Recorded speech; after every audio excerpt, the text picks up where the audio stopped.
Text your girlfriends, I am your girlfriends, and let them know that she is here. When you enter the building, make sure you hashtag I'm here for the shit. Make sure you share this live. You invite all your girlfriends to this live because this is another installment of Petty Mondays. Oh, honey. We are here for the shit. It's gonna get petty. It's gonna get nasty, honey. And maybe some of the children are calling, or maybe they won't. But at the end of the day, I don't give a fuck because I'm here for the shit. So make sure that you share this live. And make sure that you invite all of your friends to this live. Honey, we are here for the shit, honey. When I tell you, we are here for it, baby. We are here to talk about they done had balls from coast to coast, from region to region, and from state to state. And we're going to get into all of the shit, from the let down to the get down. Oh, my God. To the almighty shut down, honey. Okay, bitch? We are here for it all, baby. When I tell y'all, when I say I'm here for it all, I am here. You know, this is the, you know, I see Jason, I see Marcus. This is the first weekend that in a long time that I have not spoken to Marcus and Jason over the weekend. I have actually, yesterday and today was the first time that I have spoken to Marcus and Jason since last week, Monday, on the show. So I'm going to bring them on. We're going to find out about their weekend. They're going to finally find out about my weekend and stuff of that nature. And then we can go into all the shit that has been going on. Because, baby, what I tell y'all, honey, it's been some shit. Can I welcome to the air the legendary Jason Bridges? You're live on the airways with us. Hey, everybody. Hey, Jason. Welcome to the air, everybody. The up-and-coming legendary ball promoter extraordinaire himself, Marcus Escada. I'd rather prefer to be called Professor today because we're going to be teaching the kids a few things. Professor. Oh, Professor Marcus Escada. Hey, I'm the head master. Okay, baby. And I'm just here, and I'm the dean of detention. I'm gonna get everybody together. Okay, baby. So, you know, Marcus is the professor. Jason is the what? Headmaster. Jason's the headmaster, and I'm the dean of detention, honey. Okay, baby. Y'all send them on down to my. I'm just going to say thank you for me and mine with how we loved him, because there are other people that loved him and will have their own stories and memories with him as well. But the one thing that we can all say that we all have in common with him is that he was a ray of light and he was a joy. And I am going to do all that I can to make sure that justice is found for him. If you all thought that Kelly was a voice for Erica, you ain't seen the hurricane that I'm about to create in Baltimore City, because we need answers. I don't know why it's so blurry. I don't know why it's so blurry. Why y'all don't like my wig? I didn't bump my bang, and I just had it like a wet wavy curl early. I had a wavy curl for Saturday for the show because I wanted to do something different. But y'all don't have to worry. Oh, honey, a new wig is coming real soon, honey. And I will have a new hairstyle this weekend. So y'all don't have to worry about my hairstyle. Okay? I will have a new hairstyle on Saturday. Okay, baby? I will be putting my new hairstyle in on Saturday, and then after Saturday, I'll be taking that hairstyle out, and then I'll be getting my box braids in for a couple of months, baby. But I have my new bundles and things, honey. Okay, don't worry. I didn't curl it back up. That's why it looks weird and stuff like that. Hold on, cause y'all not gonna sit here. Y'all not gonna sit here and read my wig, honey. Hold on, bitch. That's not what y'all gonna do, honey. Hold on. Let me see. Do this make it look a little better, honey? Okay. Cause y'all ain't gonna sit here and read my wig tonight, honey. Okay. That ain't what y'all gonna do. Y'all ain't gonna sit here and the girls. Huh? I said, where are the girls? I don't know where the girls at. Okay. So first of all, hold on. Let me put my foo on, honey. Okay, Miss Cleo, do not help. Oh, Miss Cleo ain't help? Honey, well, hold on. Honey, hold on. Let me see. I'm trying to. But I see. Wait, hold on. Let me see. How about the red one? Does the red one look better? Uh-huh. The red one look better? No, the black one was fine. That one looked like you look like Aunt Jemima. I look like Aunt Jemima, honey. Okay. Well, then that's good, honey. I look like Aunt Jemima, honey. Okay. Let me throw my. I look like Jill Scott. Let me throw my frames on. Okay. Throw my frames on, honey. Throw my frames on with my Jill Scott. Throw my frames on with my Jill Scott. Okay. Oh, now you look like you're getting ready to rob a bank. Oh, okay. So just my Jill Scott without my frame on. The red one is over. Oh, they like the red. Oh yeah, I went and got the red one the other day, honey. When I was out the other day, honey, because the black one was getting a little stretched out. But before we take the children to school, how was y'all weekend? Because I haven't spoken to y'all over the weekend and know what y'all did over the weekend. I can just imagine what Jason did over the weekend. But Jason, how was your weekend? Kelly, my weekend didn't have a weekend. It started out nice. I went to a fundraiser for one of my sister's friends who has terminal stage 4 breast cancer. So they do a fundraiser for her to help raise money for her chemotherapy. Well, now she's done with chemotherapy, so now she has to do some kind of radiation. So I went for a fundraiser for that. Came home, was talking to Marcus, and we were talking. We weren't having a morbid conversation, but we were just talking about that. It just seemed like so many people were dying between Friday and Saturday, and then I get a phone call. While me and Marcus was talking, then I get a phone call, and the person said, Jason, isn't your son named Daryl, and all of that yes, and then he was like, well, you don't see what's going on Facebook, and then I got on Facebook, and then I got off of Facebook and made some phone calls to find out that one of my babies went home to be with God, but he went home in a tragic way. So from Saturday to and then Sunday, I was just still trying to take it all in. So my weekend was just fucked. I just can't wait for December to be over. I just want this month to I just want to go to sleep and wake up and we in a new year. Okay. And Marcus? That's what my weekend was. Well, hello? Yeah, you did. Mm-hmm. Oh, okay. Yeah. Well, I was preparing. I had a conference to do this weekend, actually starting on Thursday, for World AIDS Day. So shout out to them. And learned a few things and kind of opened up to people's minds about ballroom. And just went from there. So that was kind of my weekend. Helped my niece prepare for the SAT, that kind of stuff. Oh, okay. Well, my weekend, what did I do?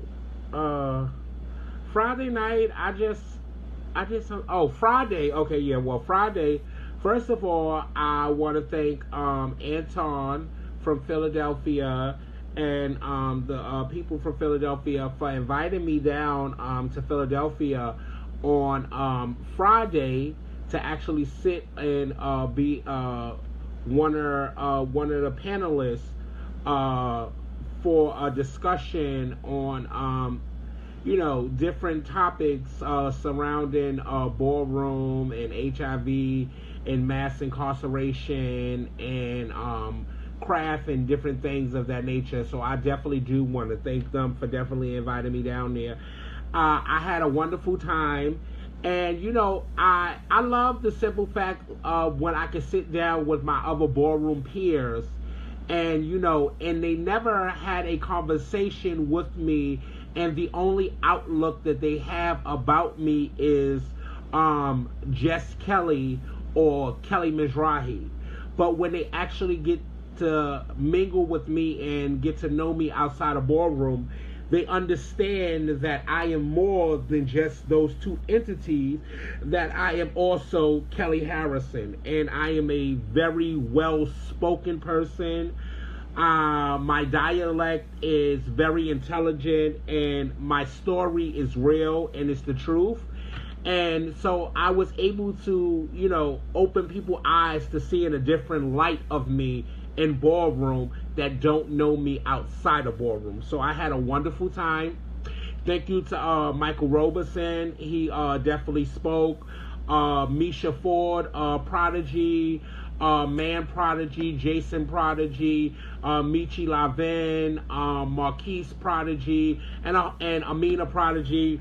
We really had a great time on Friday, and and I think I opened myself up to other people, and I was the person that Michael went to start the conference off, after the performers that they had and everything, and I started it off, and it was just like, I gagged that me telling my story. Like when everything happened with Erica, I told bits and pieces of my story, but I never told the whole story because it was more about Erica and not me telling my story, but I told bits and pieces of my story.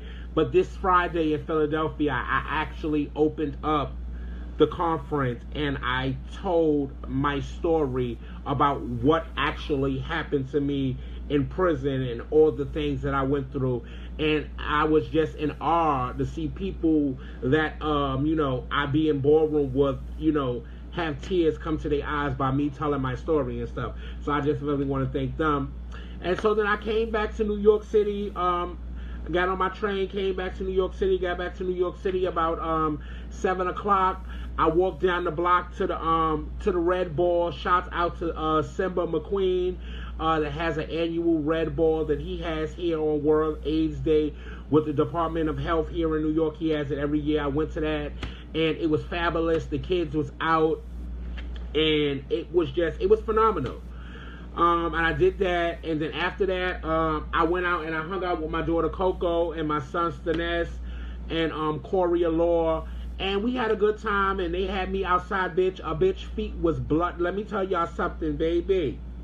When I tell y'all a bitch feet was motherfucking bloody, baby, okay? I had on those heels, bitch, okay? I walked from 17th Street to 33rd Street, honey, okay? The next day, which was Saturday, I had to go to Jersey. I got dressed up with my dress on and everything and went to Jersey, but I wore my sneakers because my son was supposed to take me, but my son, congratulations to Arnold Mizrahi, he just started his new job, so he couldn't take me, so I had to get to Jersey to go get on, so I got on the train. So as I'm on the train, I get in the cab to the place afterwards. A bitch put her shoes on. Baby, I got out that cab, bitch, honey, okay? Y'all would have thought that my bitch, listen, y'all would have thought, bitch, okay, bitch, that I was a butch queen and first time in drags trying to walk in a motherfucking pair of fucking heels.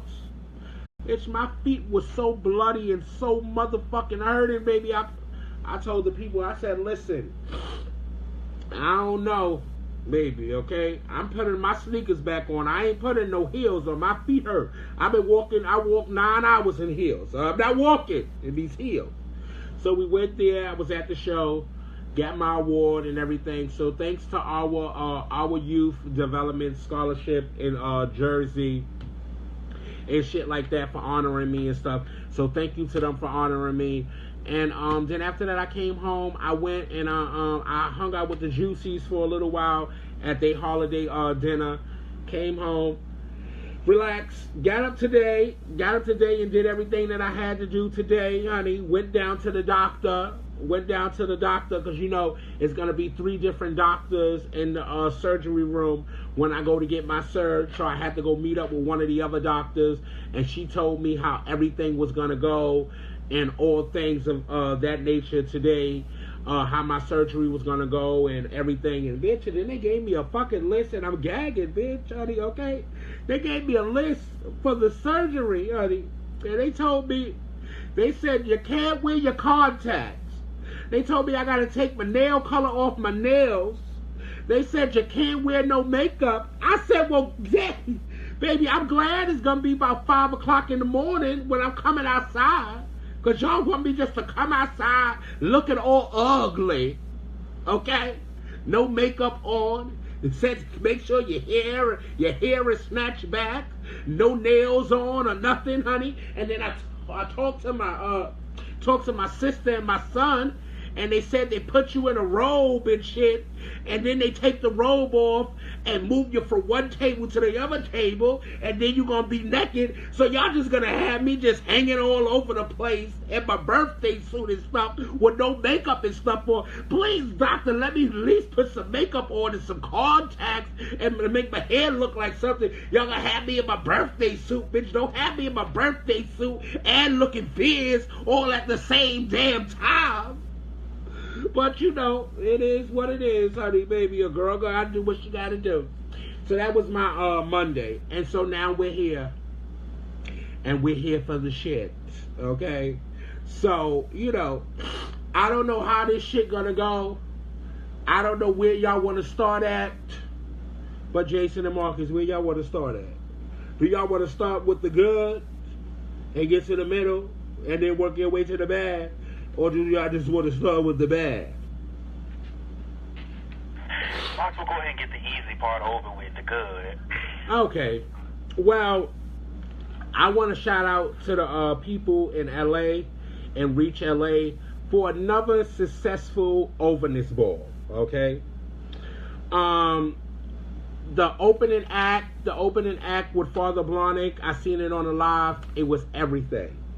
I love how they every year at the Overness Ball, they have different people in ballroom community that opens up the show with a drag show and performers and dancers and everything. So shouts out to them. Shouts out to everybody that was definitely in the building and things of that nature. You know, Marcus, you got some winners from over there from the Overness? What you say? You got any winners or the people that won some categories over there? Oh, yeah. Congratulations to Day Chanel, who won European Runway for the $1,000. Congratulations to Jalen Blahnik for winning the $1,000 for American Runway. Congratulations to Mashanti. I don't know what house she in. For winning the $1,000 for Butch Queen Vogue Film. Congratulations to the Blahnik. I don't know who for winning Face for the $1,000. And what else was there? Marcus Mizrahi won Sneaker.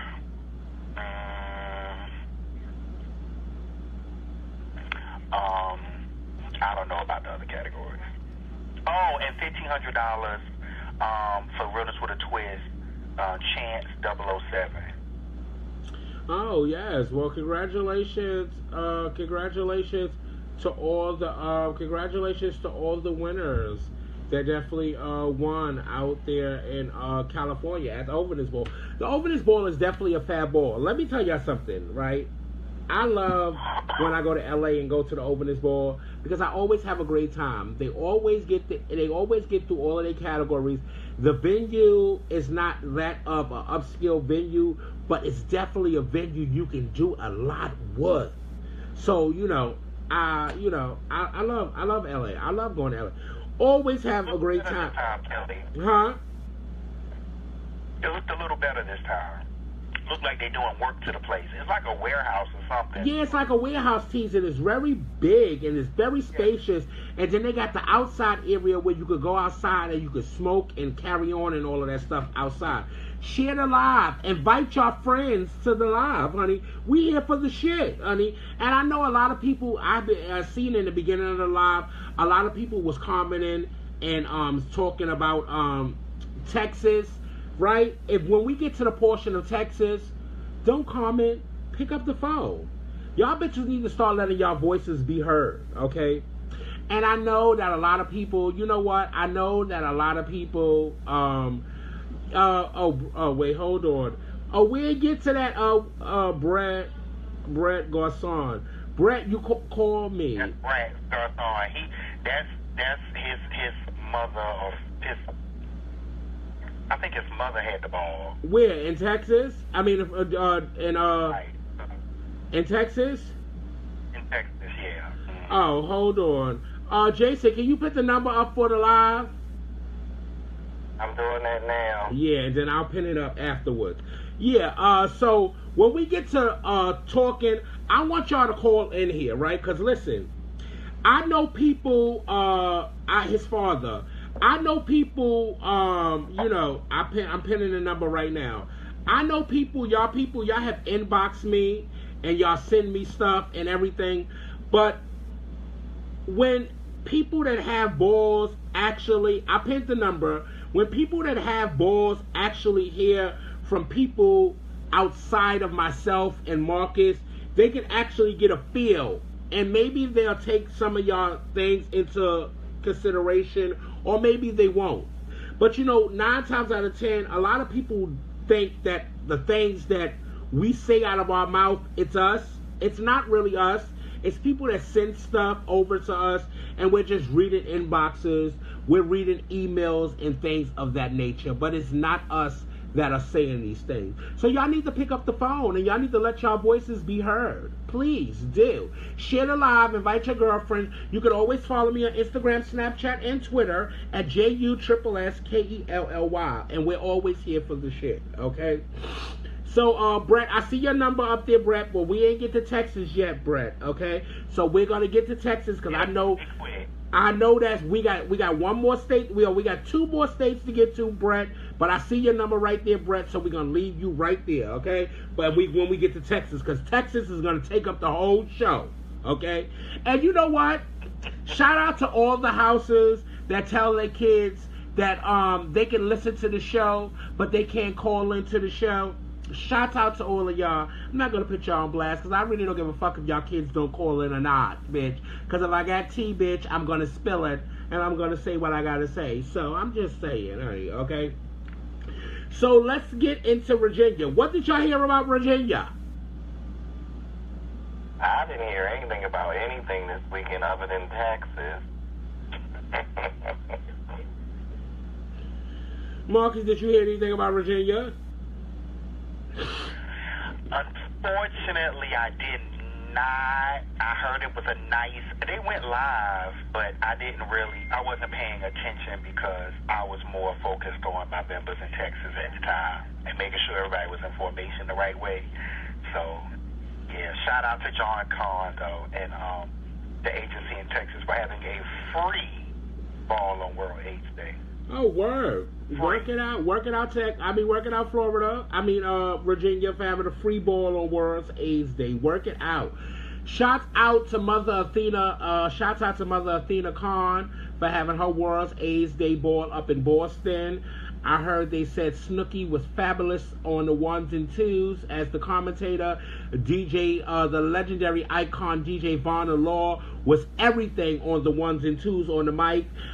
Caesar from Ballroom Throwbacks was there, so you could definitely go and see the clips from up there. They said it was they had a fabulous ball. All the cash was given out, all the trophies was given out, and all the categories was motherfucking had. So shouts out to Boston, honey. Shout out to Boston, honey. Shout outs to motherfucking LA for having a fabulous ball and giving away all your coins. Shouts out to Virginia. Huh? Don't forget Indiana. Oh, I ain't get there yet. One of there, too. Shouts out to Virginia for having a fabulous function and giving away all your coins. Now let's get to Indiana. Okay. Hold on, and shout out to the St. John's Community Church in Boston for letting the girls in there. No, they wasn't in the church. Yes, it was. No, that wasn't in the church. That was in whoever's throwing up those mean faces, you will be blocked at the end of my live. Fuck you and your mother. I'm just saying. Really, that was the church. I've been to that place. No, that wasn't the church, Marcus. That wasn't the church, Marcus. That was the community. That was the community center right there in Company Place by next door to the Wendy's. Hold on, people inboxing me. Hold on. Yeah, that was the community center right next door to Wendy's. I know where's that, bitch. The Wendy's is right there, bitch. Every time they have an intermission in Boston, bitch, I go downstairs to Wendy and get me some nuggets. Well, that was it. Hold on. Who is this texting me like this? Why y'all texting me like that? Y'all know I'm on the show. Yes, they mother. You ain't throwing up mean faces, bitch. Yes, them and they ugly ass mother and they cock-hearted dog. Yeah. I sure is. Oh, okay. Bitch, Well, I'm not here for the shit. All right. So I guess we can move on to Indianapolis, and I already got an inbox already. I got inboxes too about Indianapolis. Can somebody get the icon founding father Rodney Barmain up on this live, or somebody get Miss Alexis Clark, Miss Snow? You already know up on this live, honey. Okay, because I got an inbox mistake, honey. Okay. Maybe. So I need to get the children up here, okay? And maybe they'll call in. Can we go through the good part first? Okay, well, go ahead. Go to the good part first, Marcus. Shout out to Indianapolis, to whomever had the ball, because to me there was a discrepancy in who was hosting the ball. But shout out to them. Congratulations to the House of Ebony for winning the $1,500 for House with the most points or trophies. Congratulations to Rodney and Zobal Main for winning the runway for $1,000. Shout out to the new Prodigy Femme Queen for winning Femme Queen Performance. Her name on Facebook is Bridget Dawson. Kyra Prodigy. Congratulations to you on joining the House of Prodigy and your win. And shout out to Tayana for winning Realness, and JD for winning Legendary Realness, I think. I don't know the rest. That's it.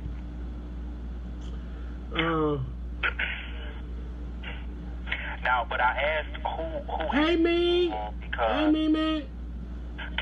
Kelly, can you get Loco on the phone? Can somebody tell us who actually were the ball hosts? The ball, no, it was a bunch of them, Marcus. It wasn't just one person. It was a bunch of them. I had the flyer and stuff, but I erased it out of my email this morning when I took the commercial down. But it was like 3 or 4. It was like 3 or 4 different people that threw the ball out there together. It wasn't just. Well, it couldn't have been, because one of the people names that was on there, they walked the ball. Oh. No shade. I like you, but I got Damon. Damon walked the ball. Yeah, well. Executive Realness. Well, yeah, those was I don't know. Or they was just. It's not. Listen, let me tell y'all something. It's not that I don't speak to. Listen, hold on, Marcus. It's not that I don't speak to everybody on the live. Let me tell you something, right? I don't open the door. I wave when I see y'all say hi.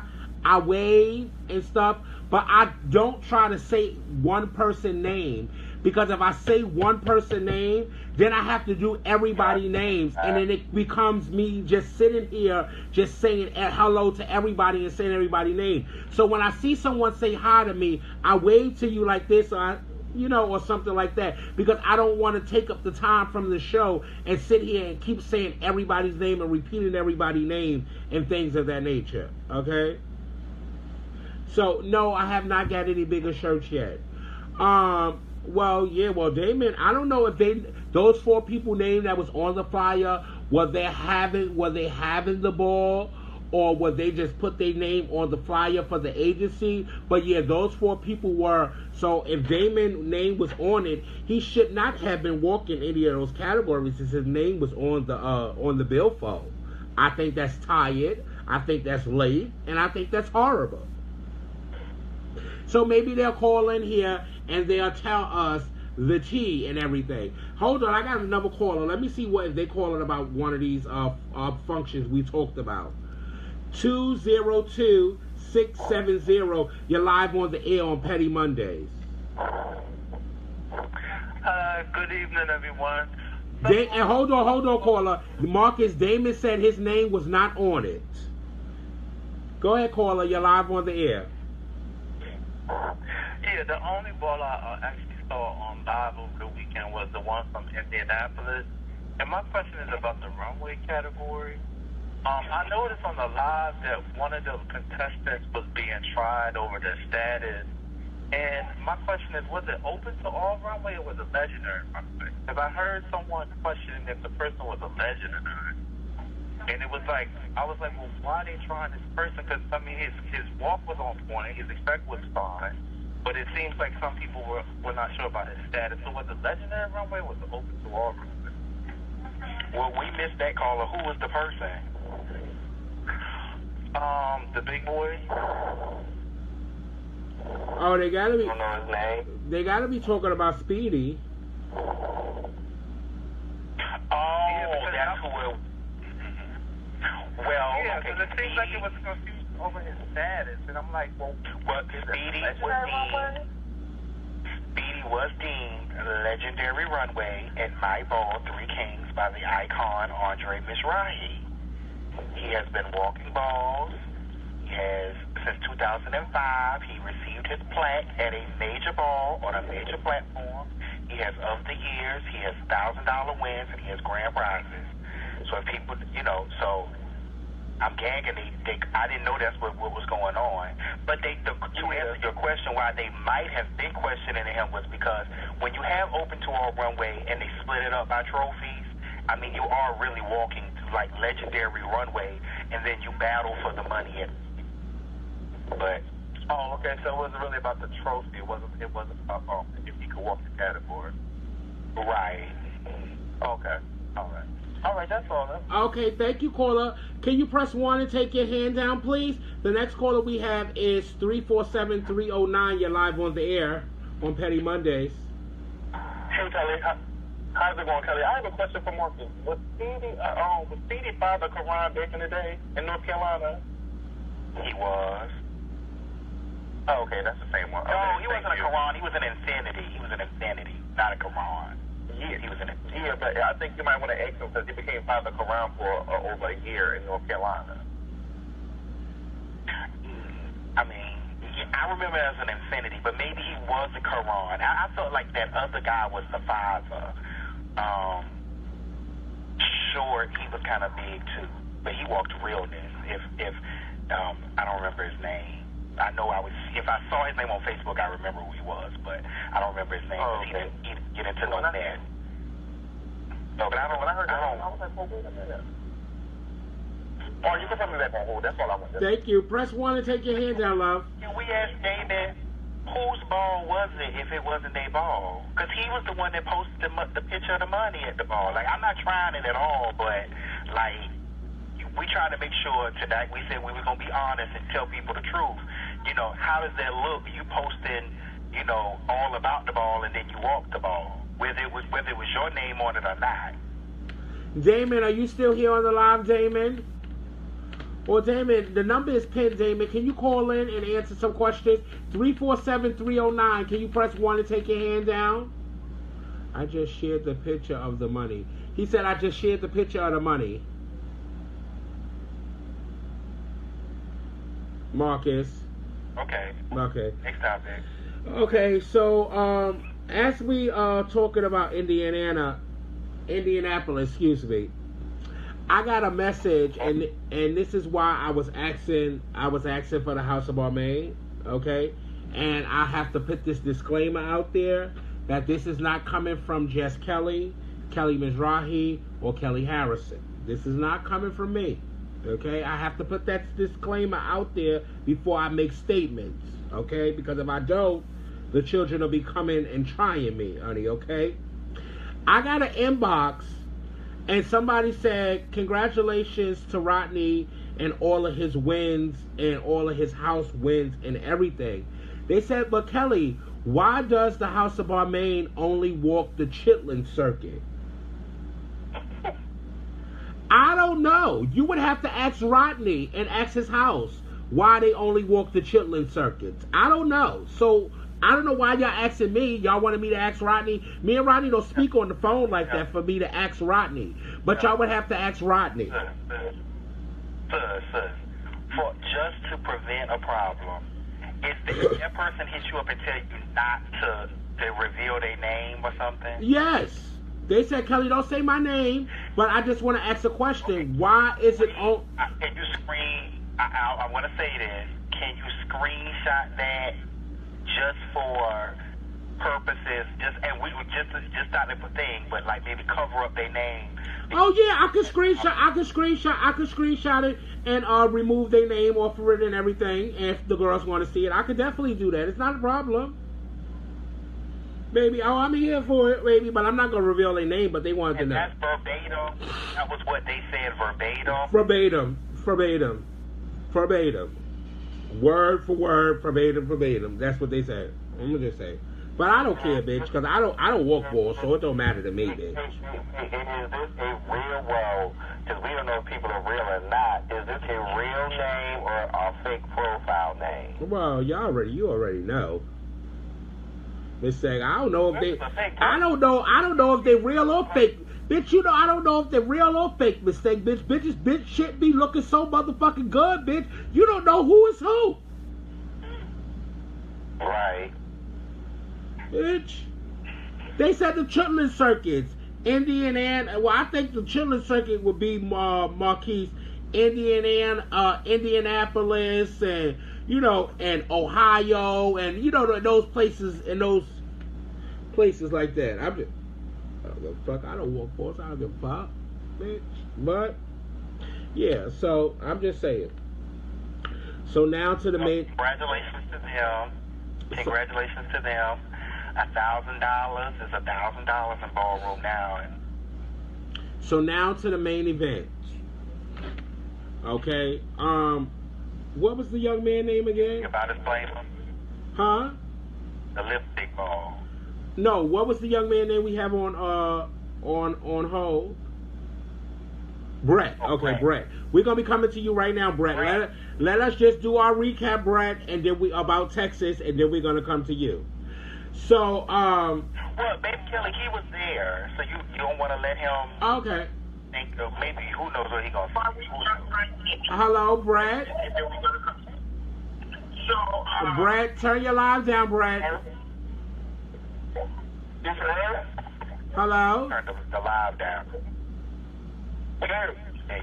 Hi, Brett. Can you give us a recap, Brett, on what happened in Texas this weekend?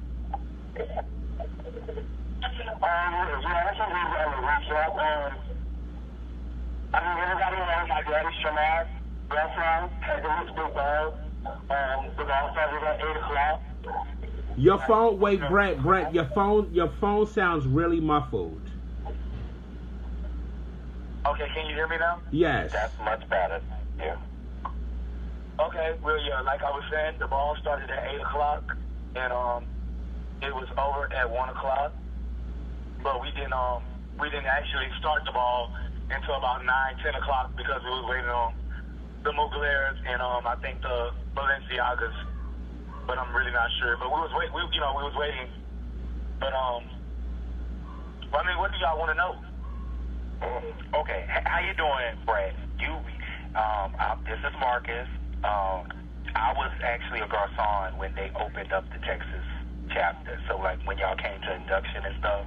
No, I think he was already in the house. But yeah. So what's going on? I'm speaking as a leader in my house now, and as a promoter, instead of me being an unbiased journalist or whatever people want to call us on the radio. So now I understand you said that the ball started was supposed to start at 9 because we were told 9 or. No, the ball started at 8. Okay, they were telling people 9, but okay, but it didn't start to 10 because y'all were waiting on the Muglers and the Balenciagas. But the ball started off with, it had 15 categories, right? The ball started off with Virgin this and Virgin that. Y'all thought the Balenciagas and the Muglers was walking Virgin? No, it wasn't about we thought they was walking Virgin. It was just, we just wanted everything to go, right, and we didn't want to, what I'm saying, miss nobody out because they paid for their table, so we wanted to, we want to do everything. I got that, but then also my house bought 2 tables, and we sent people down there to walk the categories that were 13, 14, and 15. So to be there and not get the opportunity to walk, it's kind of difficult to, to come back. Like, cause when I saw all the categories, I was like, well, damn, the $1,000 categories, the last 3 categories of the night, like, I definitely understand. I definitely understand where you coming from, but you been in the ballroom scene. I mean, and me being in the ballroom scene, when you have a building and they say that you have to be out at a certain time, I mean, you got to be out. It's no waiting. Those people want you out. So it's not like we didn't want to continue the ball because we did want to continue the ball, but it's like we had to be out. Those people wanted us out. It wasn't no paying them extra like. They wanted us out, and we had to be out. Right. So, right. Now you do realize that we did our homework, and I'm trying. We did our homework, and some of the stuff that you were saying, we know ain't true. What do you mean? It's not true. Okay, well let me, because Marcus got a ball. Marcus got a ball coming up, so Marcus can't get his hands too dirty. Okay, so in ballroom, I don't understand why people, when it comes to a face category for the girls, why they put a face category all the way at the end for the female figures to walk face. Okay, this is a reason why in ballroom people don't understand why the transgender girls do not come out and walk balls. Okay, because they spend money to come and travel and things to come to balls and get to balls, and then they don't get to their category. That's one thing. The second thing was that I got this from a reliable source. Okay, that right before the Butch Queen face category, your father wanted to shut the ball down, but J-Rock told him the Butch Queen face category kid was coming through the door for the $1,000. So that's why they had that category. But they was going to shut the ball down right before Butch Queen face, they was going to shut it down. Which would have mean that they would have only gave out $1,000 out of the $6,000 that was supposed to be given out. So it was $6,000 worth of grand prize, and they only gave away 2 grand prizes out of the $6,000 in grand prizes. And for a ball to start at 10 o'clock, which is 10, 11, 12, 1, 3 hours, in 3 hours, you could do 15 categories at a major ball in 3 hours. It does not take that long to get through 15 categories. So there is some tea or there's some shade. And then we also heard that when J-Rock, the judges was on the judges panel, like, the kids had productions, but the DJ did not have time enough in his busy schedule as a DJ that was being paid to do the ball to download these children production to his laptop because his Wi-Fi was not sufficient enough to handle the gigabytes that it needed to download these children productions. So the children that did have productions did not have their productions there because the DJ did not download their productions. So then the judges wanted to chop them because they didn't have productions, but they actually had productions, but the DJ didn't have time to download their productions. So then the J-Rock was saying, well, the kids do have productions, but still let them walk and get their tens. And then Shannon, the icon Shannon Garcon, one of the founders of the House of Garcon, told J-Rock to shut the fuck up. It was not his ball, it was your father's ball, and let your father do his job. And then another judge said, well, I'm gonna chop them if they come out here and they don't have a production. Oh, I am here for the shit. Before I come, bitch, I do my homework, bitch. This is a history lesson. And so I think this is a very, and I'm going to be in my honest opinion, for them to have $6,000 worth of categories and only give away $2,000 worth of categories. This is a really, really horrible look for the House of Garcon, which is having a house ball that's coming up in a couple of months. I think this is a horrible look for the House of Garcon. This is not cute. I mean, you know, Kelly, you know, I mean, everybody has their own opinion, you know. I feel like it was no shade. It was not like he was trying to keep any money, because it's nothing when it comes to money. It's just, you know, it stopped at 1 o'clock. Now, I do agree with you. I agree with you 100%. You know, the category should have been switched up, you know, when it was cash for the $1,000, you know what I'm saying? I agree with you. I totally agree with both of you, you know, but, I mean, let me ask you this, Brad. Let me ask you this question. Let me ask you this. I understand it and loyalty. I wish he was on here, because, you know, certain things that he has.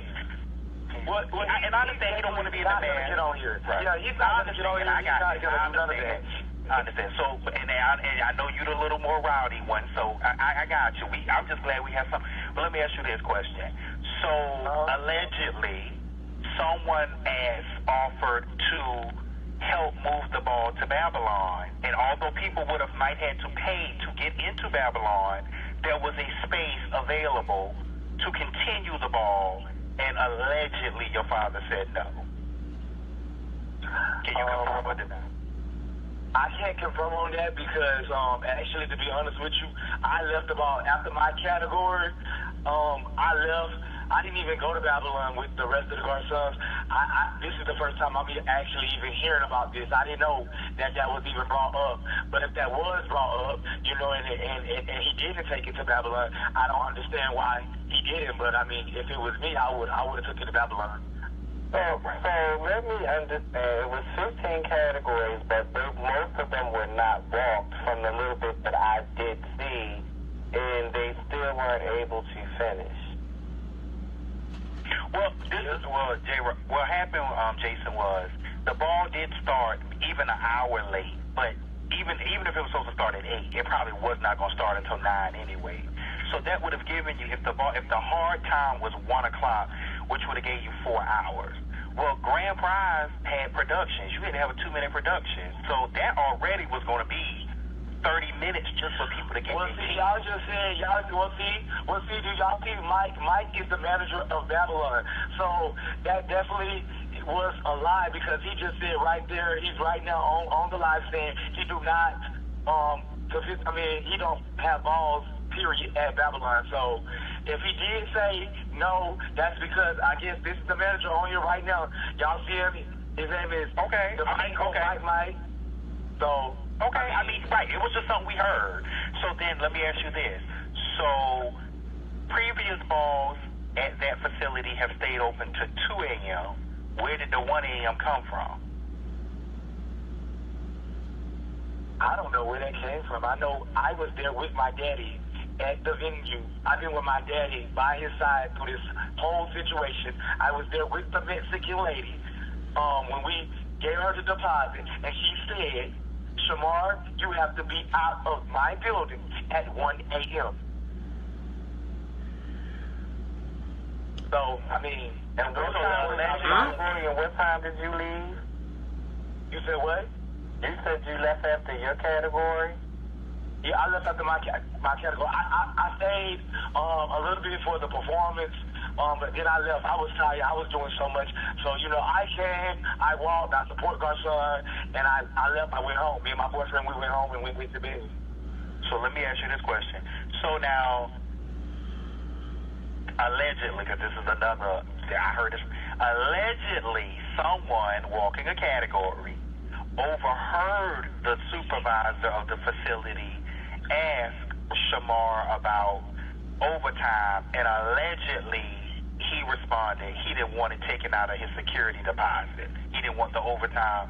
So are you asserting that there was no opportunity for them to take overtime? Let me just clear the air with that. Hands down, I know my daddy didn't say that.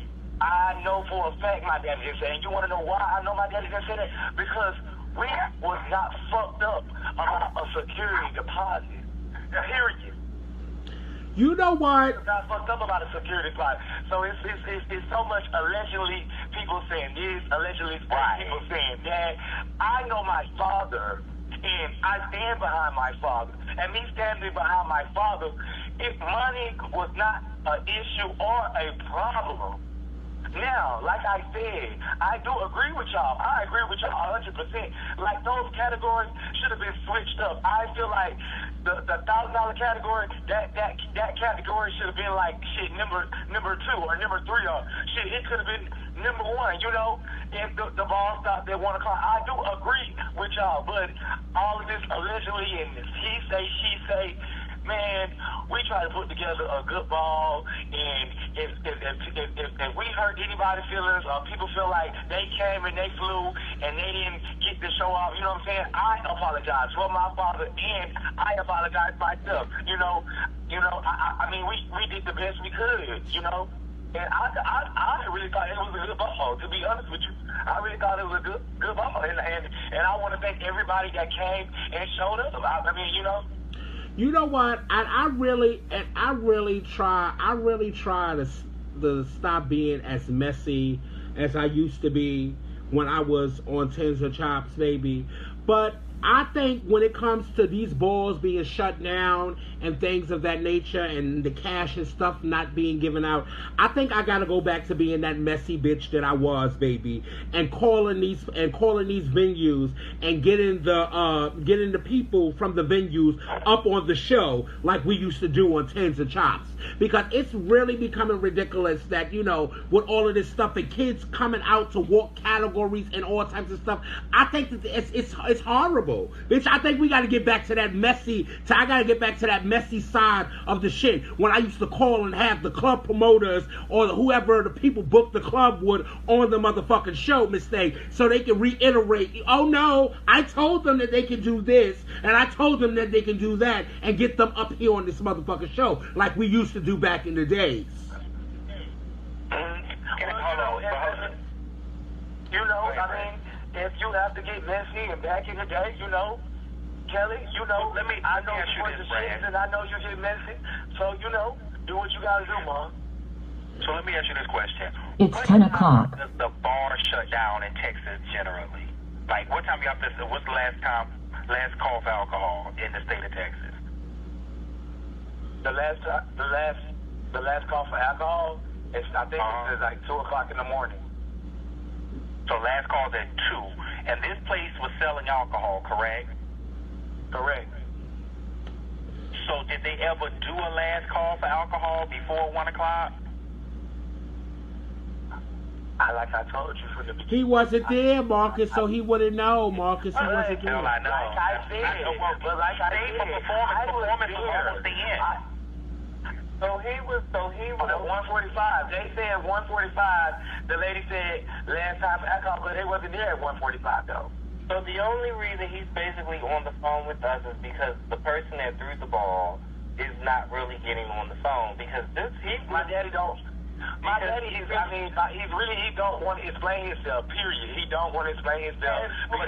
Okay, you threw a major ball for Texas, and you want people to come back and support you, but you're not willing to get on the phone and explain it's not even about you explaining yourself. It's about explaining the situation and having. How can you explain yourself when Hold on, Jason, hold on. Let him say. I have never interrupted you, so please let me make my statement. Because the entire time that you were speaking, I never interrupted you.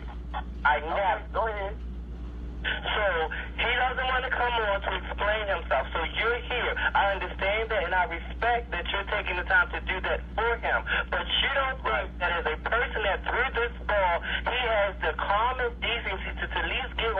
and say to the people, I apologize. There were people that came there to work a specific category that you were not there for because after you worked your category, you left. So as it got closer and closer to them saying, let's end this, don't you think that the respectable thing would have been, yes or no, the respectable thing would have been is to see who was in the building to work that face category and let that category happen, and anything that didn't happen after that just not happen. Baby, because they had the girls outside. It be so, but it be, see, my daddy, he is very emotional and he don't know how to get, you know what I'm saying? He don't want to get on here and go off and do all that. You already have so much criticism, and he say, and she say, and they say. If people hear the vulnerability, that's when people would think that sincerely, because I'll be honest with you, I helped my house get information to come to this ball. And for full disclosure, we've been to several lipstick balls. The balls have finished. All the money was given out. So when I saw the flyer and it said Shamar Dupree Garçon is having a ball, I said, oh, okay, she going to have her money. That's what I said, right? Right. To get my members there, for them to fly in, because we don't have a lot of people in Texas, for them to put in hotels and do all of that, and to get to the ball and understand stuff does happen. But to wake up the next morning and to see a post where it was not an apology at all, it came off like, oh well. Then to never see an apology, because I mean, even if she didn't want to face everybody, she could have went on the event page and said, I apologize. Went Facebook Live. I deeply, we ran out of time. You guys know this is my 6th one out of the other 5 ones. This never happens. I regrettably apologize, and somehow I'm going to try to make it up to y'all. But then she begins to read because the people in Texas hey. Kanaya. This is Kanaya. Okay, how you doing? Okay, how you doing? I'm watching the live, but I just want to confirm because I was Shamar's son assistant. I walked around the mall with $10,000 cash. I filled 14 envelopes. All the money, it was never a money issue. I was there with Shamar with the whole signing of the contract. All of that. The lady Laura, her name was Laura, the owner of the venue, she's the manager of the venue, said that we had to be out at 1 a.m. First of all, the commentators, nor judges and judges, did not get there to 10:30. Let's be clear on that, first of all. So maybe he should have picked some different judges and different commentators. That's first of all. Second of all, I instructed the commentators to start LSS. It was around maybe 10:32. 10:32, I instructed them to start LSS because I said if we don't start right now, we're not going to be able to complete all of these categories. So yeah, Shamar is not online. He was Shamar, and he's not online right now, which is not an excuse. Maybe he should come online. Maybe, when I get offline, I'm gonna call him myself. But to defend the money situation, not only did Shamar have $10,000, which the budget to pay out at the ball for categories was $6,250. And we had $10,000. That wasn't even counting the money, the $8,000 that we made at the door. So there was nothing, and I was at the door the whole night. So there was no issue about money. And even had it been an issue about money, myself, I would have backed Shamar. So not only me, we have a Bounty Prosperity, Kurt Myers was there, and other promoters. I'm a club promoter in Dallas. I'm also a host and MC in Dallas. I work with Shamar each and every Thursday. And so the money was not an issue at all. There was no way there was money. I walked around with a black envelope. If anybody seen me, Kanaya Ross was walking around with 14 envelopes in a black folder full of money, and security was following me around the whole night. And I respect that because somebody told me, again, my house has come to pretty much all of the lipstick balls. The money has not been a problem. But the problem is that in ballroom, when someone has a ball and they advertise whatever, and you get to the door, and the grand prize categories are at the end of the ball, it almost, let me tell you what, it almost sounded too good to be true. The ball was giving away $6,250. It was in Dallas, Texas, and the ball was only $20 to get into. Some people didn't come because they thought it was a Ponzi scheme from the beginning. So to get to the ball, Are you saying this for the $20? It should have been more than $20. And that's right. Exactly. It probably should have been more. You could have got them for more money. But because we already had $10,000 set aside, we wasn't worried about taking money from the door. Well, I got that. I got that. But then after the ball, for the grand prize categories to be at the end of the ball, of course, anybody's going to naturally say, well, they didn't want to give out the money. And the only way you can prove that you want to give out the money is to simply give out the money. That's the only way. That's the only way to not do that. But I'm saying because I woke up the next morning saying, oh, somebody, Anthony said this, or Scott said this. Matters a damn of who said what. Like you said, it can't be proven because the categories didn't get finished. But I'm here to say personally, a lot of people know Kanaya Ross. And it ain't never been no problem with no motherfucking coin. A lot of people know Shamar. And it ain't never been no problem with no coin. We have so much support in Dallas, Texas. Even if we came up short at the end of the night, Kirk Myers would have bagged us to the motherfucking fullest. I don't mean to cuss, but it's just the point of don't try. And I'm talking more so to the people in Dallas as well. If y'all, the ballroom scene always talking in Dallas, always talking about unity, all this, all that. But y'all are on half of y'all in Dallas. Y'all shading, y'all trying to shade Shamar. You can't shade Shamar. I had the money. I walked around and damn near everybody that was at the bar and buying drinks seen me filling the envelope with the money. So money was never an issue. But like you said, I give you the upper hand on that. We can't say anything because, again, the category was not there. Well, again, Mama, it's not about, they're not really talking about the money. They're talking about people flying and not finishing the ball. Yeah, well, basically what a lot of people listen. This is Kelly, right? Basically, why a lot of the girls is mad, a lot of the girls is mad because y'all don't know how many femme queens was outside in they gowns and they bone snatch ponytails.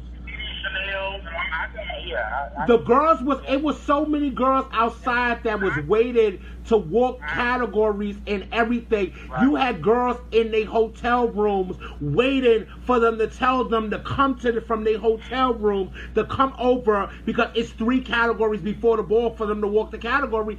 And these girls only flew in for the ball. They flew in that morning. They was leaving the next morning to go out. And it's like it's a slap in the face. And then for these girls to sit here and to see everything that Shamar is talking about on Facebook and not even apologize to them, to talk about he's going bowling tonight or tomorrow, talk about his dog and training in a wee-wee pad and stuff, and not to even acknowledge or apologize to people that came down here to support him. It's a smack in the face to him, and then it's on top of being a smack in the face to them, it's also a bad look for a house that he is a part of that is about to have a major house ball when you got houses that came down here to support, and no one from the House of Gassan, not Shamar, not Shannon, nobody has made a public apology to anybody that has came out here for this ball. It is a smack in the face to everybody that came to Texas,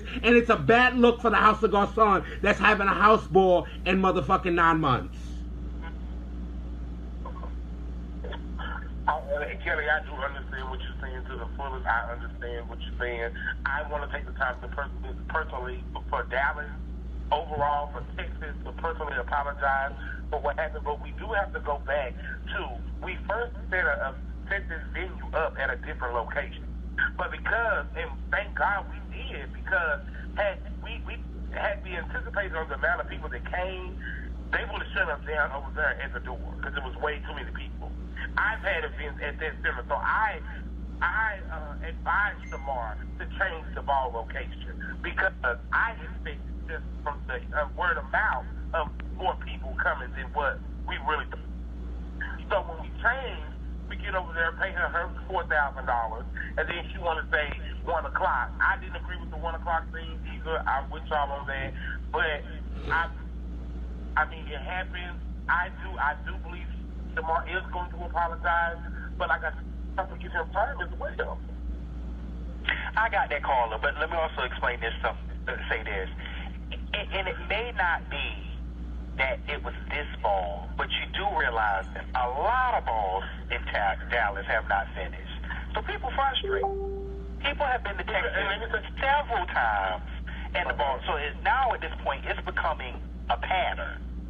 A repetitive thing. Right, repeated pattern, like it's almost like a habit because we've been to Texas.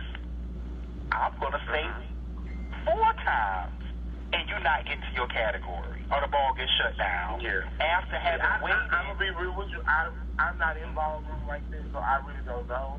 But I was his assistant. I was there to assist him with whatever he did. And we went to I personally went to 5 hotels. And me knowing that I have went to many balls.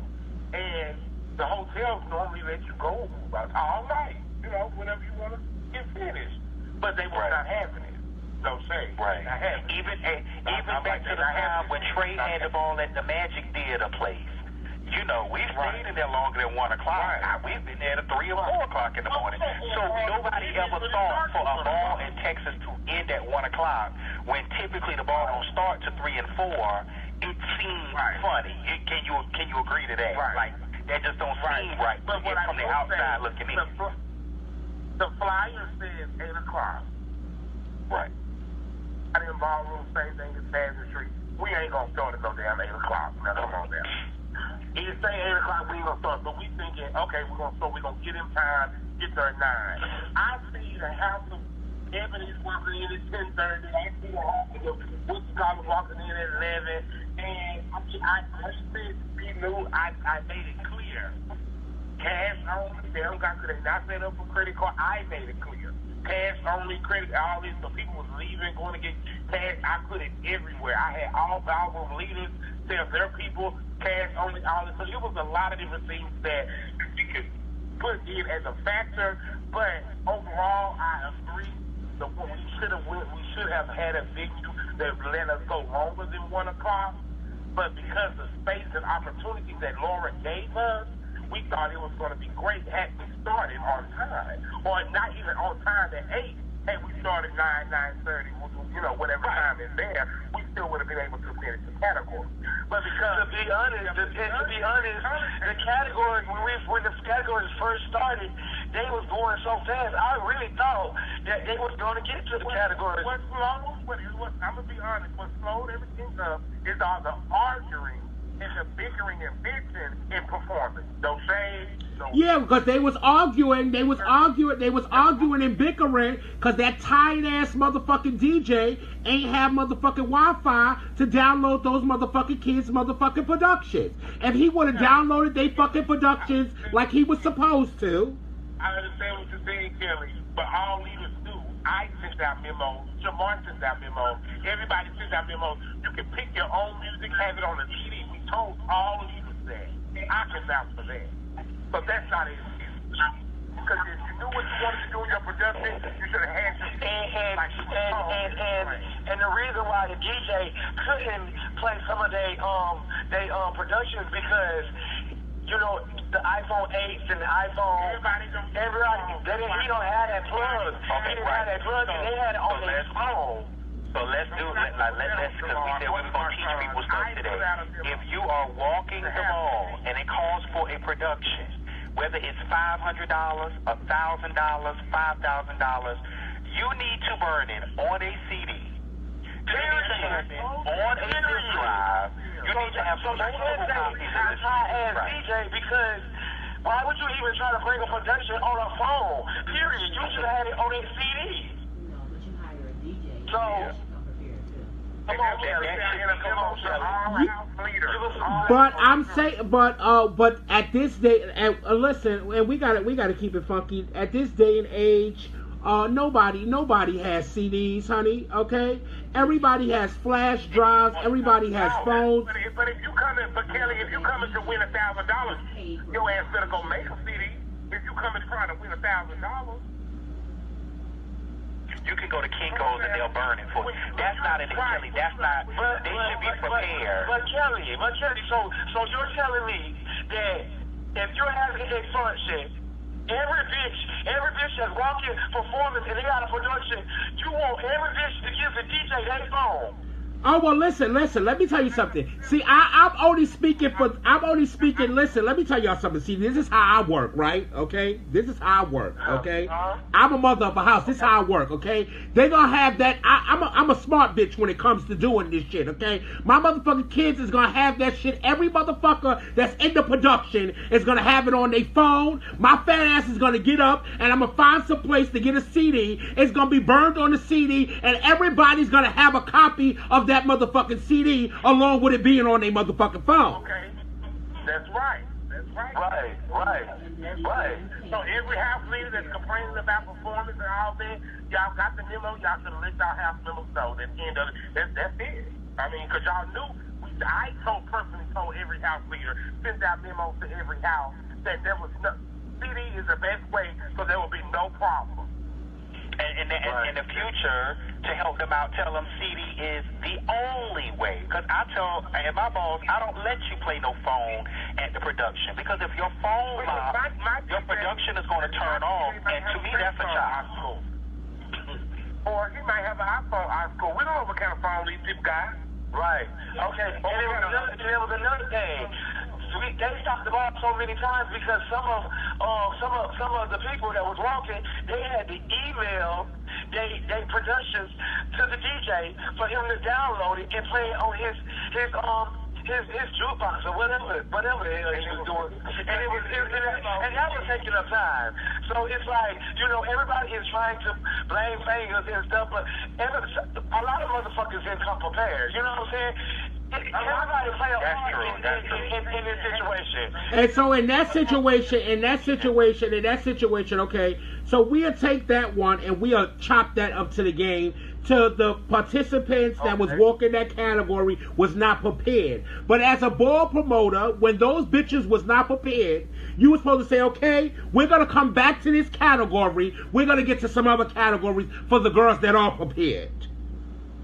No. Because what they should have done was counted the category down and say, who has your CD? And now, because my house never had his production ready, and they got his 10s. So if you did not come to the ball prepared, that was an expensive lesson for you to learn. And that's why when they said they were going to open the category back up, my leader said, oh, no, y'all are not. You're not going to change the category after the fact, because that should be your lesson. But now let me ask you this, Kanaya. Who did the order categories? I was familiar with the order of categories. I want to say Tony Khan did the order of categories. So Tony, Galliano, Mugler, Garcon, Vuitton, the legendary. No. He's been in the ballroom for like 20 years. I'm not just gonna say I get off, but yeah. No, that's him. The old way. So you're telling me, because in the history of ballroom, I have never seen best dress as the next to the last category of the night in life. Fuck that, it was $4,000. But when have y'all ever heard of best dress being the next to the last category of the night? Because you see, I don't, and I have to. Shamar has been someone that has been throwing balls for years, but I don't want anybody to take this any type of way. But when it comes to this, I really think that the elders in the House of Garcon let him drop the ball on this. They really do. They have to take the responsibility for this. These things should have been over. Maybe they fucking say, y'all couldn't be him for his big you. Y'all couldn't get him about no motherfucking money because he had his money. And overall, Jusss was proud of Father Shamar Garson. No shade. I mean, I can't speak for the order of the categories, all that. I know. And just being clear, I mean, it's always something with every ball. It's always something. It's always something. It's always something about the money. It's always something. Either they fighting. It's always something. You know what I'm saying? It's always something. Hold on. Let me help y'all. Hold on. Can I to help you put it to pageantry? That's like having presentation at the end of the night of the pageant before you crown the winner. Right. Now you can. So I get what you're saying. It was a series of unfortunate events. But look, the problem is that Shamar has had. This is his sixth ball, right? He is in you know, we're gonna be real. He's in a classy house. We expect that from a Banshee house to shut down their ball and not get their money out. You don't expect that from certain houses. Garson's will be one of them.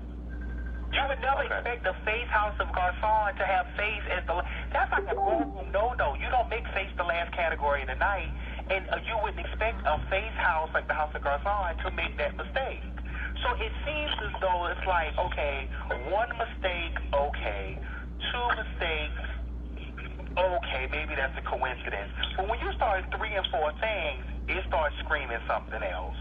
And that's what the people are saying.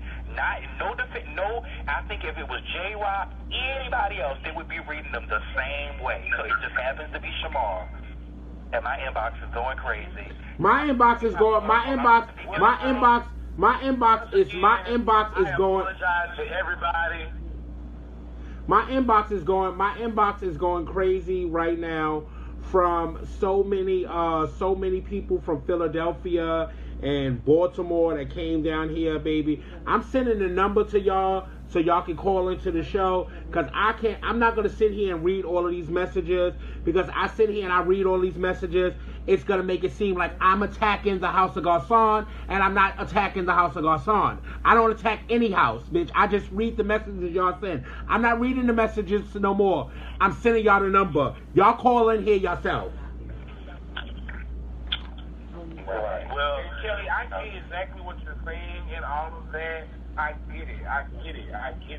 But it's just, it was some unfortunate things that happened. I mean, apology is well needed, and I believe that's coming. But y'all still have to give this man time. This man has been a sleepless night preparing. Okay, hold on, y'all. We got a caller. And to that person, hold on. And to that person that keep hitting me up here on this live, talk about I need to follow, that's Carly B on my live, and I need to follow her on Instagram. Baby, I've been following Carly B for the longest on Instagram, so I don't know who you trying to play with. And the caller dropped. I don't know where they went, honey. Okay, I've been following Carly B for the longest on Instagram, so I don't know who you say and talk about this is Carly B watching from his friend live and stuff.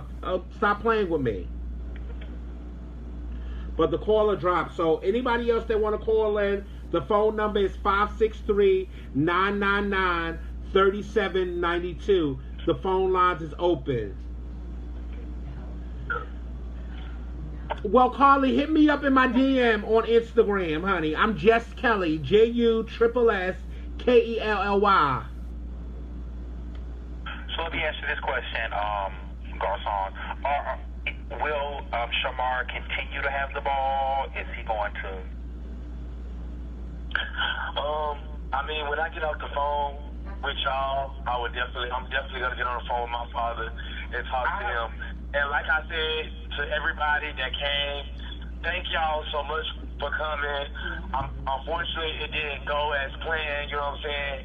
We did have the money. The money wasn't an issue, and I do apologize. This is Brad's son. I do apologize. If anybody feels any way, I do apologize. I'm gonna talk to my daddy, and if I gotta sponsor the whole motherfucking ball to have a holistic ball too, I'll definitely do it. We can definitely do it. I have spoken with Shamar. The ball is a representation of Dallas, Texas, as well as Texas, and the holistic ball whole weekend is never going nowhere. Okay, hold on, y'all. We got a caller. 323-570. You're live on the air on Petty Mondays.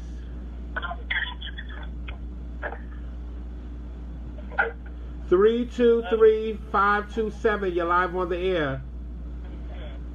Hey, what's going on, Kelly? What's going on?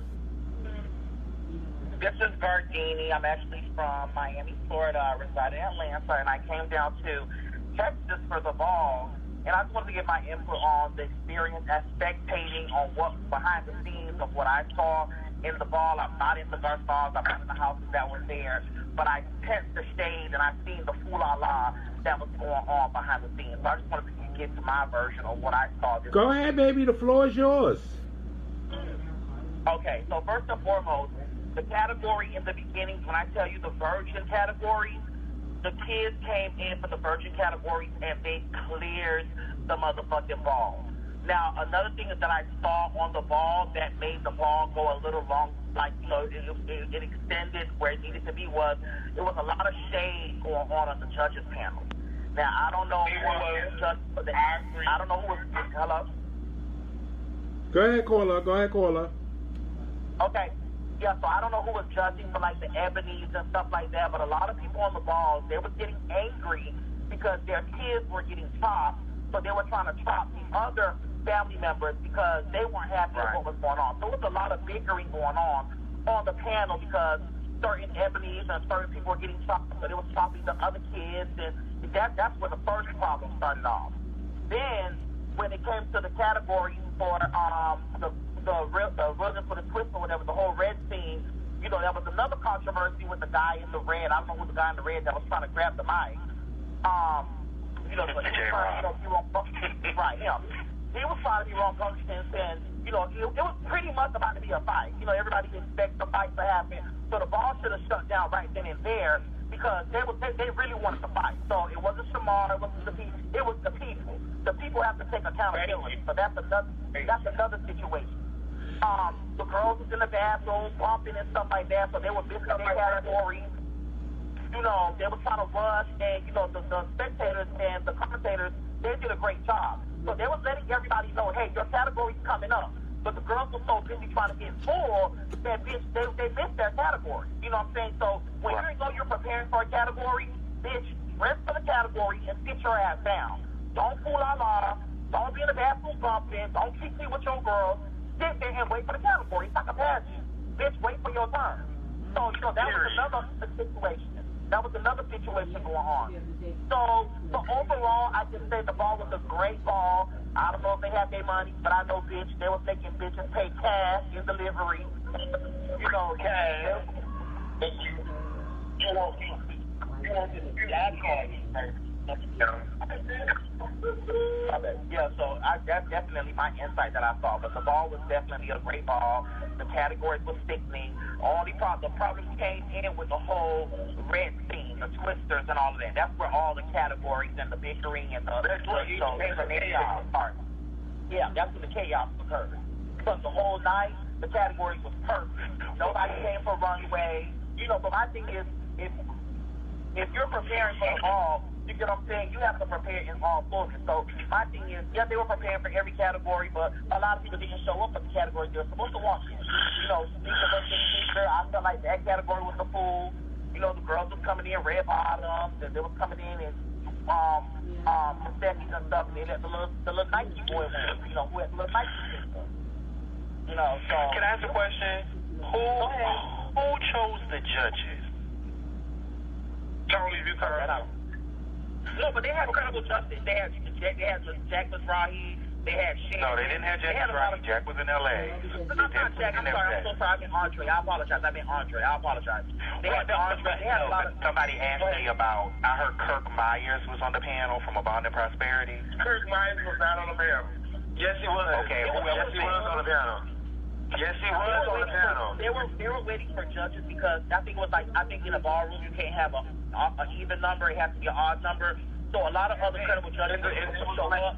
They was walking in there. And they show up until like 11:30, 12 o'clock. Okay. So they had This is the thing. This is the thing, y'all. I got it, and I understand y'all like the family scene. I love y'all sticking up for y'all family. That's. I'm not a bar star. I'm just a No, not the God song. I mean like a gay family. But but the issue is that when that happens at a ball, you have to kind of anticipate that. And as a promoter, you take responsibility for everything. Because y'all are pageant people, I'm gonna remind y'all, right? Remember in Florida, and they had Duval and Nicole won, but the pageant didn't finish. But they didn't finish the category. They didn't finish the pageant, right? Now everybody read they did, but people are going to argue on their side. So for the people who got the walk, I heard the ball was the best thing since sliced bread to them. They got the walk, they won, they got their money. But for the people who did not get to walk, which may be, we don't know how many people that was, it's going to be a problem. So you can't, as unfortunately, the promoter takes the blame for it all, whether the good and the bad. And unfortunately, that's kind of where that comes off at. So I hate that it happened, but to be even realistic with you, even if the ball would have started at 8 o'clock and being over at 1 o'clock, knowing a ballroom, doing an LSS and giving out awards and calling Silky out his mother and all of that, 5 hours wasn't enough anyway. It wouldn't have been enough, even because there were probably people who missed their category. So had everybody been in place that was supposed to be in place, you'd have had more people walking every category, and you still wouldn't have finished. So what's the solution? I feel like now because we've seen the situation, we've seen what occurred, I feel like this is a stepping stone for, the promoter to see what was wrong and to rectify the situation for the next. But I heard them, I don't know if it's the 6th year or the 8th year, but longevity is longevity.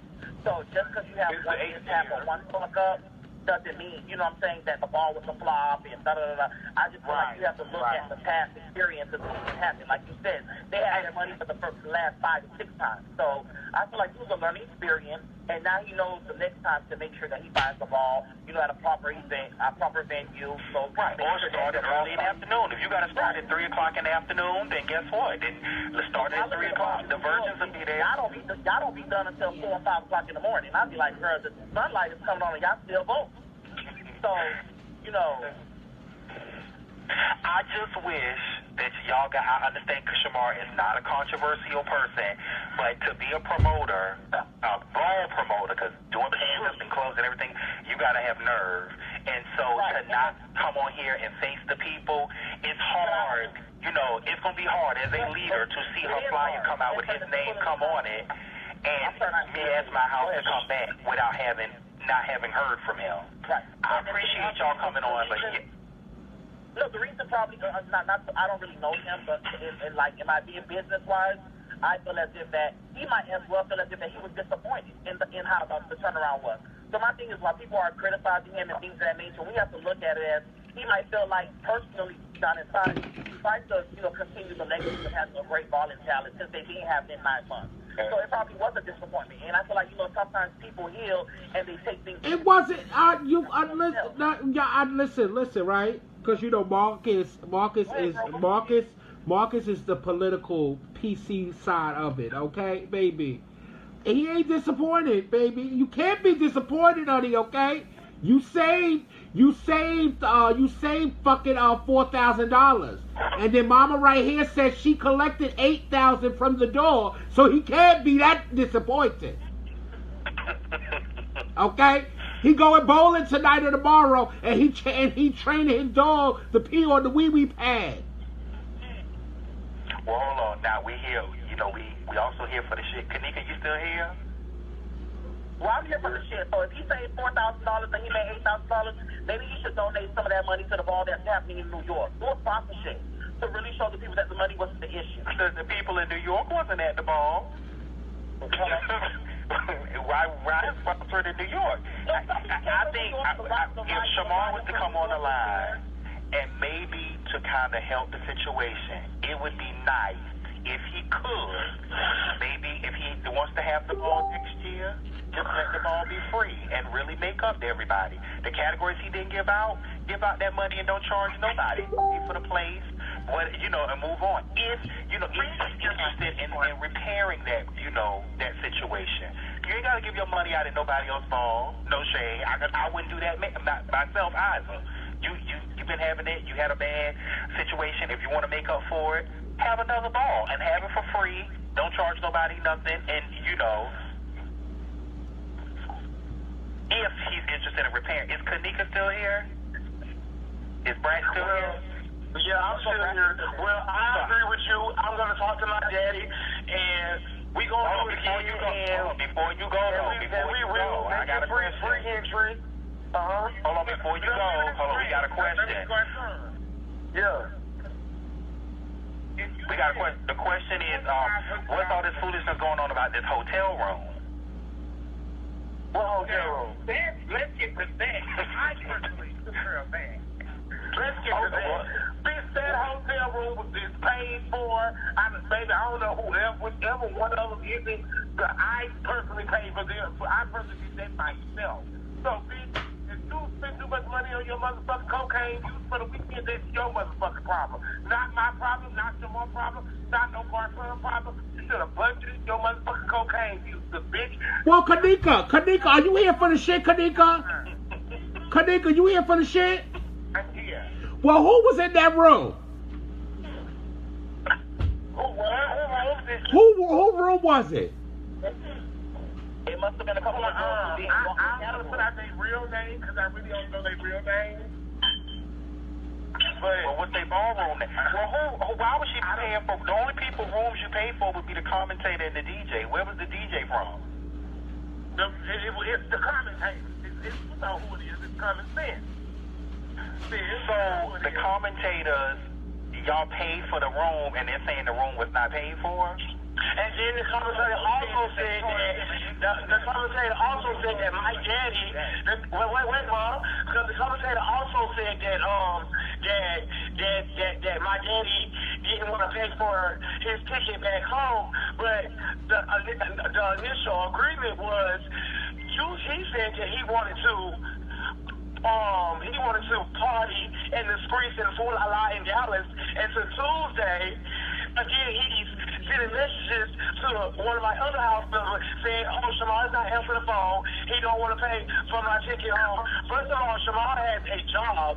Second of all, you talked to Shamar at 2 o'clock, and you wanted to go home on Tuesday. It's not Shamar's fault that you changed your mind, and now today you want to go home. Okay, well, who was the commentator? The commentator was Daddy? I don't know. What is his name? I think it was they ended up having two commentators, Kelly. It was some Ebony child from Philly, they said. And somebody named Kurt. And then Boom and Kirk are the same person. Oh, okay, well, yeah. Anyways, that has been taken care of. Shamar personally delivered him his money for the incidentals. That was $60, $20 a night for incidentals because he stayed at the Spring Hill Marriott, and that was paid to him. Shamar gave him $60 for his goddamn incidental. You don't get that. You pay for your own motherfucking incidental. My own past pre-system. Oh no! I don't know. I can't speak for other people, honey. But I know when I'm getting booked someplace, honey. Okay, you gotta send me my deposit, my flight information, my hotel, and you take care of my room and my incidentals and all of that, honey. I don't know about these other girls. That's not how that works. That's people being nice to you. I'm not doing that. The hotels down here want their incidental paid with the car with her name on it, not nobody else's name on it. So we can't do that. Oh no. I'm not even doing that, okay? So you go in the room and you smoke up under my name and my credit card and messing up my name. Oh, well, see, Marcus, you know I ain't like that, bitch. When I did smoke, hold on, y'all, we got another call. Hold on, y'all. For Tuesday. So I don't understand what is all the chaos about that, anyway. Hold on, we got a caller, 215-620. You're live on the air on Petty Mondays. What's good? What's good? Hello, can you hear me? Yes, we can. How you doing? This time here, I was a commentator, one of them. Oh, hey. It's good. Alright, so I'm about to break y'all all the way down to actually what happened. Alright, so bam. Ball was moving smoothly. Everything was going good. Mind you, I was told to get to the ball at 9:45, 9:30. So I call him, I call Kurt. I'm like, Kurt, what time should we be at the ball for the ball to start on time and everything to go smoothly? I called Shamar. I'm like, Shamar, what time do you want me here? He said, I'm not trying to start the ball until 9:45, 9:30. I said, cool. I got to the ball exactly at 9:30. When I got to the ball, I started right away. Damn. Everything moving smoothly. LSS was not dragged out. We didn't start at 9:30 because I didn't tell y'all to start LSS. Well, it was already it was no, I'm saying I got there at 9:30. No, I'm saying I got there at 9:30 is what I'm saying. Exactly what time. Okay, yeah, I remember you get there. I'm not you. I remember you get there. But I told LSS at 10 something. And who is this again? Is this Jen? Yeah, Tamir, yeah. Okay. Oh, okay. I want to make sure I know who it was. So everything was good with her ball. Performance-wise, bam. The DJ told me, he said, in the beginning of the ball, he told me, he said, anybody got recordings or a CD or whatever, you announce that, can they bring it to the DJ booth? Mind you, when I made that announcement, I don't think the performance people honestly arrived at the ball yet. So when I made the announcement, it was a little bit of people that was there. When performance people came there, like would start rolling in, he told me to make the announcement again. So that's when everybody started bringing their music up there. He couldn't do the music because he didn't have the iPhone cord to plug their music in. So when they said, I said, okay, so we're going to do it like this. Everybody just get their 10s. Sebastian Estrada said no, because my house member already got 10s already with a production. We're not going to do that. That started off another argument. You know what I'm saying? So, other than that, like, we could have skipped everything and the ball would have been, could have still moved on smoothly if we would have. But then I also heard J-Rock said that everybody should get their 10s. And then Shannon Garcon said to J-Rock, this is not your fucking ball, this is Shamari ball. And the Shamari came up there and he reiterated the same thing that J-Rock said. We said, exactly, he said we should just get their 10s. But it was a problem with people saying that, oh, we paid money for our production, so why would we just skip over it? We paid $60 for the production. You know what I'm saying? So people was asking for their money back. If we're gonna skip the production, okay, we want to be reimbursed. Where the fuck they get reimbursed at a ball? Ain't nobody reimbursed me for no plane ticket or no hotel rooms, and my members, they didn't get a chance to walk. So they need to sit the fuck down with that. They got motherfucking nerve. So after that, everything performance was a hot ass fit, don't say. It was so drag. I told them, I said, y'all, let's skip this and let's just get the 10. They was telling us, no, we're not going to do this. No, I'm chopping. Sebastian said, I'm chopping everybody to come out after my house member because he had a production. And it's not fair to him if he used the production and everybody else don't. You know what I'm saying? So after that was dragged out for like hours and hours. At the end of the ball, I'm going to be like 100% honest. The security guard came to me. He said, how many categories is left? I said, it's only 3 categories that's left. He said, all right, how long would that take you to finish these categories? I said, it'd take about less than 10 minutes because the evening gowns was walking or whatever. I said, all right, I'm going to get them out of here straight. I straight got them out of here. Next category, runway. Next category, let's get this finished. So, bam, I was told, the security guard said, okay, bam, I'm going to let you finish. I said, all right, cool, bam. I went in the bathroom. I told all the sex sirens, everybody that was in the bathroom, I said, all right, ball's still on. Everybody, when I call y'all category, please be ready. Do not stall. Damn, okay, I came back out the bathroom. I was told, no, ball over. I said, oh, wait, they just told me I could finish the ball or whatever. So I had to go back in the bathroom and tell everybody that the ball was set down. I was told, the security guard came and told me that Shamar completely said that he didn't want to finish the ball because of the incidentals of the police. They was going to take it. And he didn't want them to take his incidentals of the building. That's what I was told. The security was different than well, Lord. Well, I'm glad the people know we did not make that up, because I got that story too. So go ahead and understand what you're saying. So that was after that. So people was coming to me like, oh, well, I paid this amount of money, da da da da. And I'm like, I didn't make the rules. Like, I'm trying to start this. I called Best Dressed next after that, and I was told to end the ball. So I said, Kurt said, everybody, thanks for coming out. Whatever we can't finish, we cannot finish the ball. So that's when, all the arguing, whatever, da da da da. Okay, about my ticket. Bam. I hit Shamar paid for my ticket on Friday. Bam. He handled that. He handled that situation. While me on the airport coming here to Dallas from Philadelphia, I told him to send me a ticket back home. Bam, okay. He's supposed to handle that situation. I got to Dallas, whatever. I'm there. I didn't need no hotel room because I was already staying with somebody else. So I didn't need that. So all I needed was my airfare back home. Okay, I called Shamar Sunday. Shamar answered the phone all day. I'm going to be really honest. He answered the phone all day. No text messages. I was writing him on Facebook. So I panicked. From me being from Philadelphia, I'm all the way in Dallas. How the fuck I'm going to get home? It's not like I'm in New York or I'm like in D.C., Baltimore, North Carolina, where I can actually get home myself. I'm all the way in Dallas. Mind you, I had backup money and I had people that was going to get my ticket back home. You know what I'm saying? It was the fact that I was just kind of left in the dark. And I explained that to Shamar. I was kind of left in the dark where I panicked that you didn't reach out to me on Sunday without my ticket. I was not trying to. So you did not talk. So you didn't talk to my daddy today at 2:00. I talked to him. He texted me today. It was too late. When he texted me in the morning time, it was too late for me to go to the airport from where I was at, get checked in, going to TSA and everything. I was going to miss my flight. But wait, didn't you say that you wanted to go home on Tuesday? I told him to go home today on Tuesday because it was going to be too late for my flight to leave at 1. By the time I spoke to him and I woke up from when his text message was sent, I did not want to leave Tuesday. I wanted to leave Monday.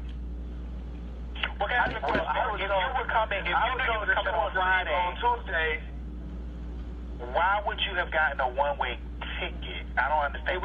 Buying a last-minute ticket is very expensive.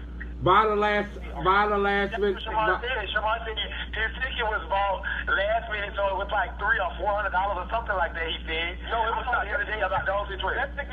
That ticket was $63. It was not no $200. It was $63. No, $73. Sorry, I got the receipt. It was $73.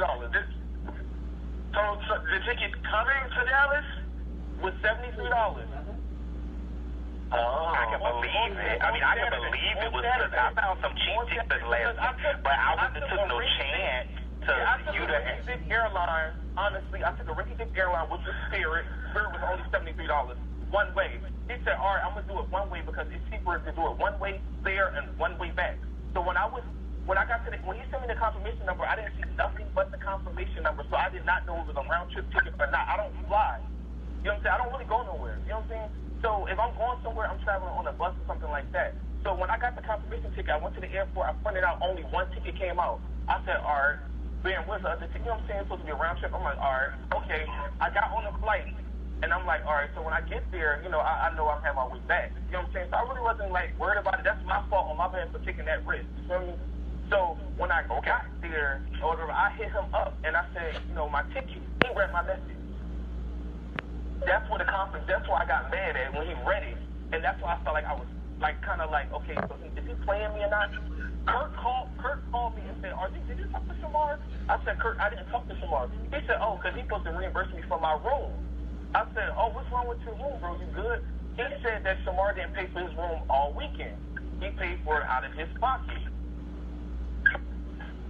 So I said, bro, you didn't get your room paid? He said the employee discount, or he tried to use, the guy wasn't there or whatever, so he couldn't check him in the hotel room, so he wound up paying out of his pocket. I don't know nothing about that situation. I don't got nothing to do with that because I didn't stay in that hotel room. I was staying with somebody else. You feel me?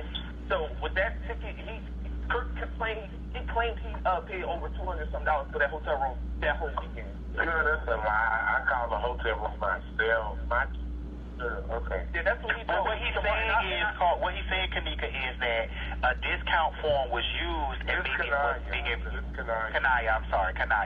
So it wasn't able to be verified, and sometimes they'll charge you extra coin. The ticket is the room. So then, this okay. So then, did you get the ticket? Do you need a ticket home? Did you get the ticket? No. But I had a backup plan already.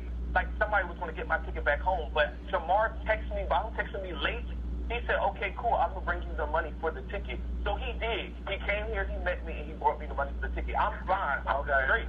Like I can get home. Okay. I'm straight. I wasn't stranded. I wasn't like, you know what I'm saying. But the only thing is, I kind of panicked on Sunday when I didn't talk to him at all. We was reading my messages and stuff like that. I'm just wondering at the club, I didn't talk to him. Yeah, I mean, he really was tired. Like, no shade, I'm not taking up for him, like for real. But he was tired, and he do have a job that he has to be to work at 7 o'clock in the morning. You know, and it was a real stressful weekend. But I mean, like I said, you got to take it there. Yeah, I wish I would have knew. You know what I'm saying? I would have made sure your ticket was, you know what I'm saying, booked on his behalf, if he was asleep or not. You know, but I mean, you got the ticket, you know, so you know. Yeah, I'm fine. But I just wanted to clear my name, like, you know what I'm saying, that I didn't, you know what I'm saying. There was just a miscommunication on Sunday that he didn't answer his phone, he didn't contact me, and he was reading my messages, was making me upset that you was reading my stuff. Tamir, you knew it commentating, right? I'm gonna tell you. You took a chance, but next time, do not go anywhere without having a return ticket, because there's some. And next time, Tamir, you don't get your ticket the day before you supposed to leave. I got it that Friday. Right, he wasn't scheduled. I got my ticket. Yeah, I got my ticket on Friday. But I left Saturday. I didn't leave Friday. I left Saturday. When were you hired to commentate? You were like the second commentator, right? Thursday, I believe. Okay, right. So it wasn't like he was playing, but Tamir, going forward, because there are some shady promoters out there who will leave you stranded, but will not answer their phone. They didn't make the money they wanted to make and will pay the shit out of you. Do not go anywhere for anybody on a one-way ticket, okay? And mind you, I just started out this like, you know, commentating. I was doing this for the Kiki scene. Like, this is like kind of like my first big break. You know what I'm saying? And I was really excited about it. So, you know what I'm saying? That was my judgment of me doing that. Right, I got you. I'm just trying to help you out. As a promoter, I know there's some people that will turn you, and they'll take advantage of you. You'll be stuck. And, you know, this time the person did the right thing. But there will be people who will take advantage of you. So don't even try. Even if it's a bus ticket. If they're going to buy you a bus ticket, then a bus ticket back, I need my bus ticket before I go. You do not want to be stuck somewhere. I think I looked at the confirmation thing wrong when he sent it. I'm thinking that it was a, you know what I'm saying, a round trip ticket. By the time I got to the airport, it came out one way. You know what I'm saying? Right. So, and it wasn't, even if it was a round trip ticket, it wasn't going to print out your return trip when you got there. Like, you need to look at the itinerary to see all of that on there, see if it's one confirmation number. Because the day after a ball, the promoter ain't trying to answer no phone. No shade. Don't call me about nothing. You want something to eat, you need to go get you something to eat. No, but the thing is, we were supposed to meet at the club. He never showed up at the club for us to discuss the ticket. I got all that. Hotel. I got all of that. Hold on, y'all. We got another call. Like they said, then next time, just get your ticket. You get your ticket, a round trip ticket. If anybody flying you in, make sure they fly you in, they flying you out, and your ticket is paid and it's confirmed. You got your itinerary. So just you know what I'm saying? Just the bullshit, because it's like it was a misunderstanding. You know what I'm saying? I get what you're saying. You know what I'm saying? A motherfucker reading my message, you know what I'm saying? I'm going to blow the fuck up. You know what I'm saying? I'm going to blow up like, damn, what the fuck? I get what you're saying. You know what I'm saying?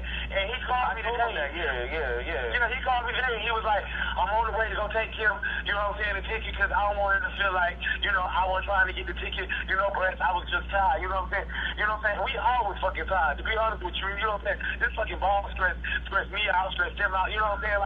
Like I said, I'll even pay for a VIP for the car sons, you know what I'm saying? And got a limousine, you know what I'm saying? And I came home, I was so tired.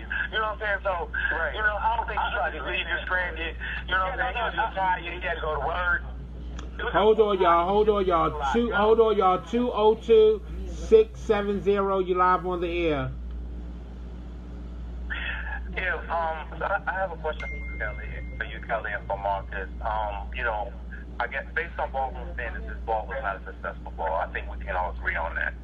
But moving forward, there are a lot of young people who are getting into the ballroom scene, either leaving the Kiki scene or just coming into ballroom scene, and may be interested in getting, and starting getting on the road, walking, and making a name for themselves and stuff like that. Marcus, I know you wear several hats, or whatever hat you have to put on to answer this question. Do so, please do so. But I really want your honest opinion. Moving forward, what kind of advice would you give young people who are planning their ball itinerary, the trips and stuff like that? You came on here last week to ask all the questions to address all these issues that happen, and they still happen, to protect your kids. So as parents or people giving advice to young people going to balls, what advice can y'all give these people so they can protect themselves from going through certain situations like this? Kelly, you want to go first? No, you go ahead. It's hard. I think the hardest thing in ballroom is to know whether something is going to work out or not, pan out. So you're taking a risk anywhere you go. That's just the day we living in. So kind of approaching it with an open mind would be the best advice. But kind of being prepared for anything. Like, I think going with having a round trip ticket is important. Know where you're going and where you're going to stay. There are grown adults that go to balls, get to a city and don't realize that, like in Indianapolis, the rooms were like $400 this weekend. So if you went there without a confirmation number or reservation, you probably didn't have no hotel, or you had to pay $400 for a room, which resorts you to doing all kind of other stuff to pay for, stuff. So just kind of preparing and would be the best advice, and hope for the best. That's 90 seconds. We got 90 seconds. We got 90 seconds before the show goes into record mode. But what I tell, and so anybody that's on the phone line, stay on the phone lines. Please don't let your calls drop, because if your calls drop, you're done for the night. What I tell my kids that prepare to go to balls and stuff of that nature, it's a 50-50 chance that you may get a chance to walk, and it's a 50-50 chance that you may not get a chance to walk. So it's up to you at the end of the day when it comes to these categories, and you putting your money out there to walk these categories. Now, if this is something that you want to do, I'm more than willing to be behind you and help you, but you have to know that you might have opportunity that you might not get a chance to walk. Okay, somebody cash at me some money. J-Rock, thank you, caller. J-Rock, you live on the air. 214-477, you're live on the air. J-Rock, are you there? I'm right here. Y'all can hear me? Yeah, we can hear you, J-Rock. Oh, okay. I'm just, I was going to wait for the next show because I'm pretty sure it's going to drag. But, my kids are calling me because 10 seconds. I'm not looking at the live. I was just listening to the radio because I was doing stuff. First of all, Kanaya and Brett, I just want to personally thank you. It's 11 o'clock. For being on this motherfucking show and standing up for your fucking region, because for 9 motherfucking years, them bitches won't say nothing. And J-Rock don't have to have nothing to do with the ball, and they're gonna blame it and dump it on me, and not a bitch will stand up for the Gulf Coast. So for y'all to get up here and stand up for y'all motherfucking region, I commend y'all. Now back to this shit about me grabbing a microphone. Bitch, you motherfucking bitches that be on that live can kiss my dog ass after I take a shit, bitch. It is not my motherfucking function, like I said on the motherfucking live.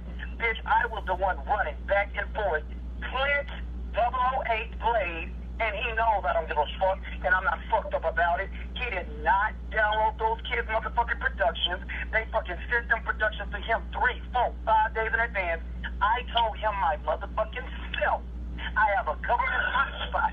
Let's download this shit now, or you're gonna drag this ball. That ball dragged for 1 whole fucking hour because the DJ refused to download this shit at 3 o'clock in the afternoon when I fucking told him. So when I grabbed the microphone and I said, this is what we're gonna do, and I gave them that suggestion, like you got your ball. And that's what happened. So for you bitches to say that I had anything to do with it, which I really wasn't going to say nothing behind it, but my kids is getting upset, you bitches don't know a motherfucking thing. And if you listen to live, bitch, I interrupt a goddamn call with one motherfucking statement.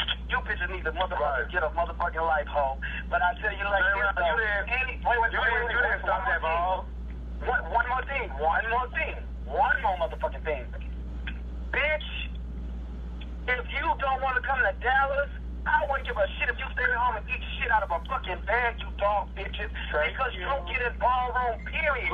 Because, bitch, I have traveled region. I traveled region to region, state to state, and coast to motherfucking coast, and have gagged on numerous occasions and spent money on my motherfucking ticket, my effect, and gagged fucking boots in the mecca of ballroom. So, bitch, we don't need you down here. We got plenty of talent. We got enough kids, and we don't fucking need you. Bitch, you can suck my dick on a bad day, a good day, or a strong day. I missed that, said that, and I ain't speak all that. Speak all that. Jay, wait, hold on, cause I'm here for the shit, J-Rock. Okay? Because you said in the Mecca ballroom. The Mecca ballroom is New York City. So you didn't gag in the Mecca of New York City because the gagger was from your house in the Mecca of New York City. And I gagged many years before the Ebony ever had a ball, baby. Oh, so it won't matter whether it's the house of Ebony, whether it's the house of Miss Rahi, or whether it's the house of motherfucking anything. I don't care if it's the house of LeMay. Bitches gag and ballroom. Let's not beat one of two. And then you bitches that don't know a motherfucking thing about ballroom, y'all sitting up here on this motherfucking live or wherever y'all at. Bitch, get a fucking life. Before you speak on something, you dumbass bitch, learn the motherfucking goddamn lifestyle of ballroom and the culture, and then you would know, bitch, we've been gagging for fucking years. So shut the fuck up. We don't need you here. Well, hold on, J-Rob. For clarity, there's one place you will not gag. And that's fight ball, because I start on time. You some motherfucking lie, baby, because we gagged in North Carolina Awards. Baby, you had to lined up there. J-Rock, he has nothing to do with the awards, boy, J-Rock. He had nothing to do with the People's Choice Awards ball when they were lined up and all them twisters that was really sagging that don't want realness was the fucking ball that motherfucking People's Choice. The North Carolina People's Choice Awards when we was lost in the motherfucking woods, Marcus. J-Rock, performance finish. The last battle was Elzon versus Decatur. What ball Thank you. game? I know. But the ball didn't finish, Marcus. I was there. People's Choice and the basketball thing? Yes, it did not finish, baby. So you not ready to go on all? I remember him Marcelli, Marcus, I gotta go. I gotta go, y'all. So, I just, like I said again, I apologize. You know what I'm saying? It was a misunderstanding. Yeah, shout out to my daddy. His grandson. I'm out, y'all. Y'all have a good night. Thank you. I just want to know. I just got one more question, honey.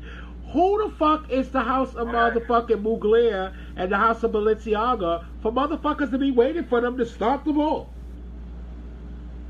You said what, Shelly? Who is the fucking house of Mugler and the house of Balenciagas for motherfuckers to be waiting for them to start the ball? I'm not gonna go there with you, Kelly. And if y'all listen, I'm not gonna promote that. Just know that I'll tell you why they waiting, but that's gonna be on another show. But I'm going to. Good night. Bye. Oh, well, we want to thank y'all.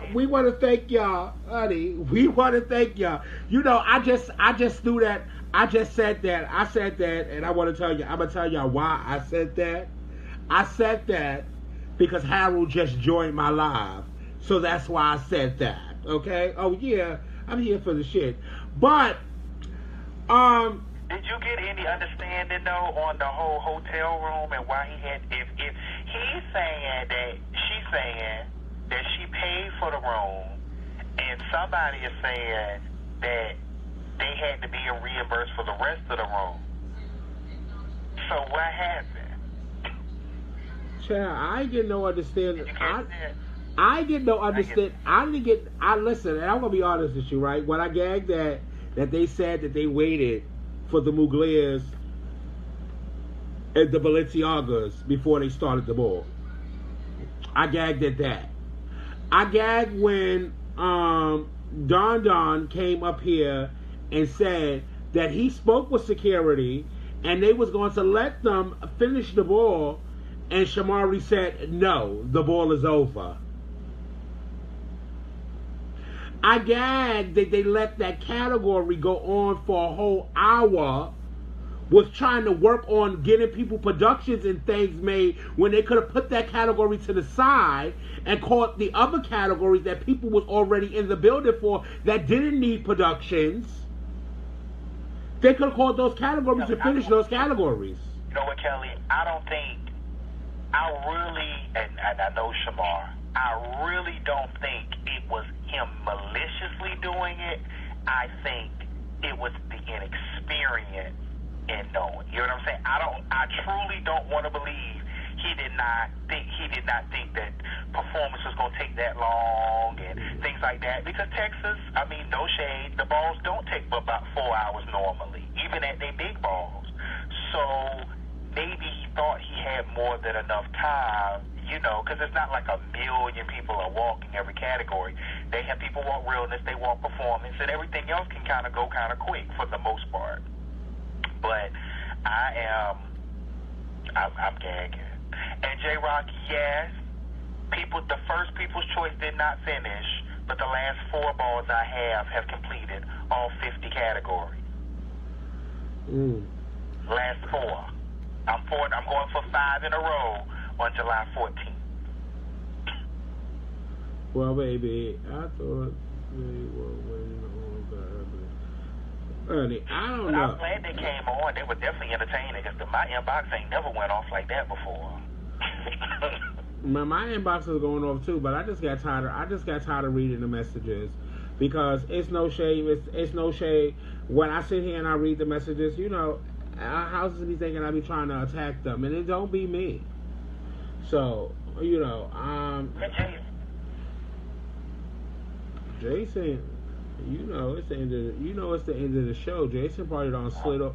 Jason probably don't slid off and started munching something. I'm sorry, I've been here, but my house is having a meeting, so I'm doing 2 things at one time. And after a certain point in time, I got tired of listening to blah blah blah blah blah blah blah blah because it wasn't making sense to me. Oh, so that's the excuse.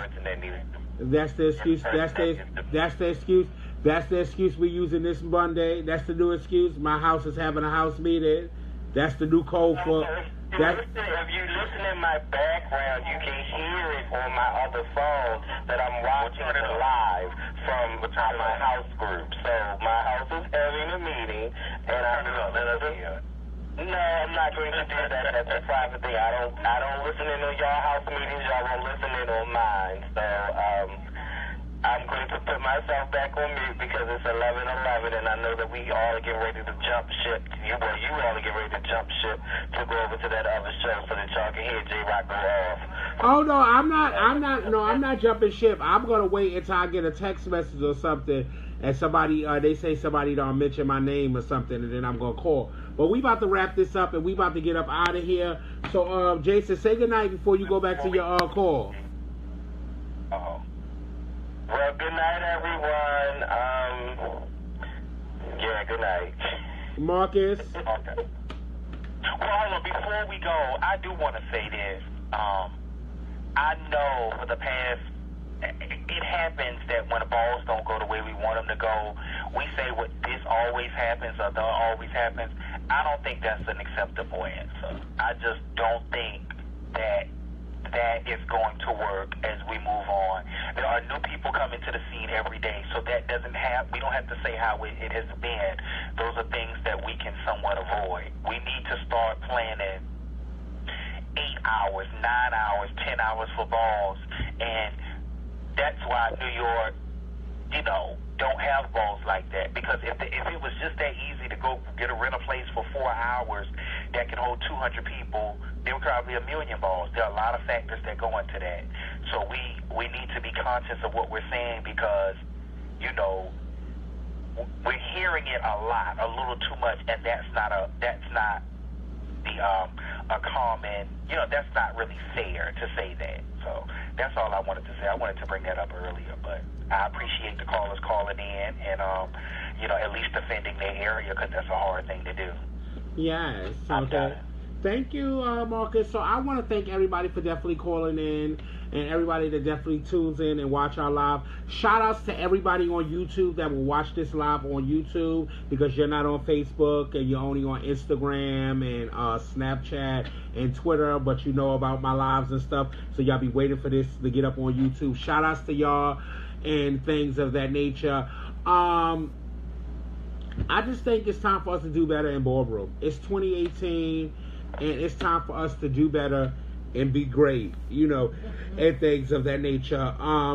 It's we got about 3 weeks left into this month, okay? And to this month and until this year. And so this is to everybody that is out there that has fucked me over or did me wrong, baby, okay? If I held you to the utmost respect and the utmost standards, and you have not done right by me before the end of 2017, when you see me out in 2018, don't speak to me, don't fuck with me. It's like Carly B. When I see you, when I see you and I don't speak, that means I don't fuck with you. Okay? So when I see you out and I don't speak and you speak, I don't fuck with you, because you fucked me for 2017, but I'm not going to let you fuck me for 2018. This chapter and the Jess Kelly, the Kelly Mizrahi, the Kelly Harrison, that chapter is closed. We're not going to go back, bitch, okay? We're going to leave it exactly where it's at. We're going to leave it in that chapter and that life. You're done. You're a non-motherfucking factor in my motherfucking life, bitch. And I ain't here for the motherfucking shit, bitch. Don't forget, this Saturday, the next tour, okay? The live, and in color tour is going down this Saturday in motherfucking Rochester, motherfucking New York. Myself, my girl T.S. Madison, honey, Miss motherfucking Kaya, honey, and Peaches will be live in motherfucking Rochester, honey, Saturday night. It's going motherfucking down from 10 to 2 p.m. Get your motherfucking tickets. General admission is $20. VIP tickets is $30. And all access tickets is $45, where you get to meet and greet with me, T.S. Madison, and Kaya for $45 and take pictures and all types of things with us, honey. Oh, and for everybody that's in motherfucking Rochester, I will have my I'm Here for the Shit t-shirts will be on motherfucking sale at motherfucking Rochester this motherfucking weekend, honey. So I'll see y'all all in Rochester. Follow me on Instagram, Snapchat, and Twitter at JUSSKELLY. And whenever you see me out and you trying to get my attention, don't call me by Kelly, honey, because I may not answer, honey. You better say, I'm here for the shit, bitch. And a bitch gonna turn around and give you, what's up, girl? I'm here for it, too. Good night, and I'll see y'all on Saturday at the tour. What's up?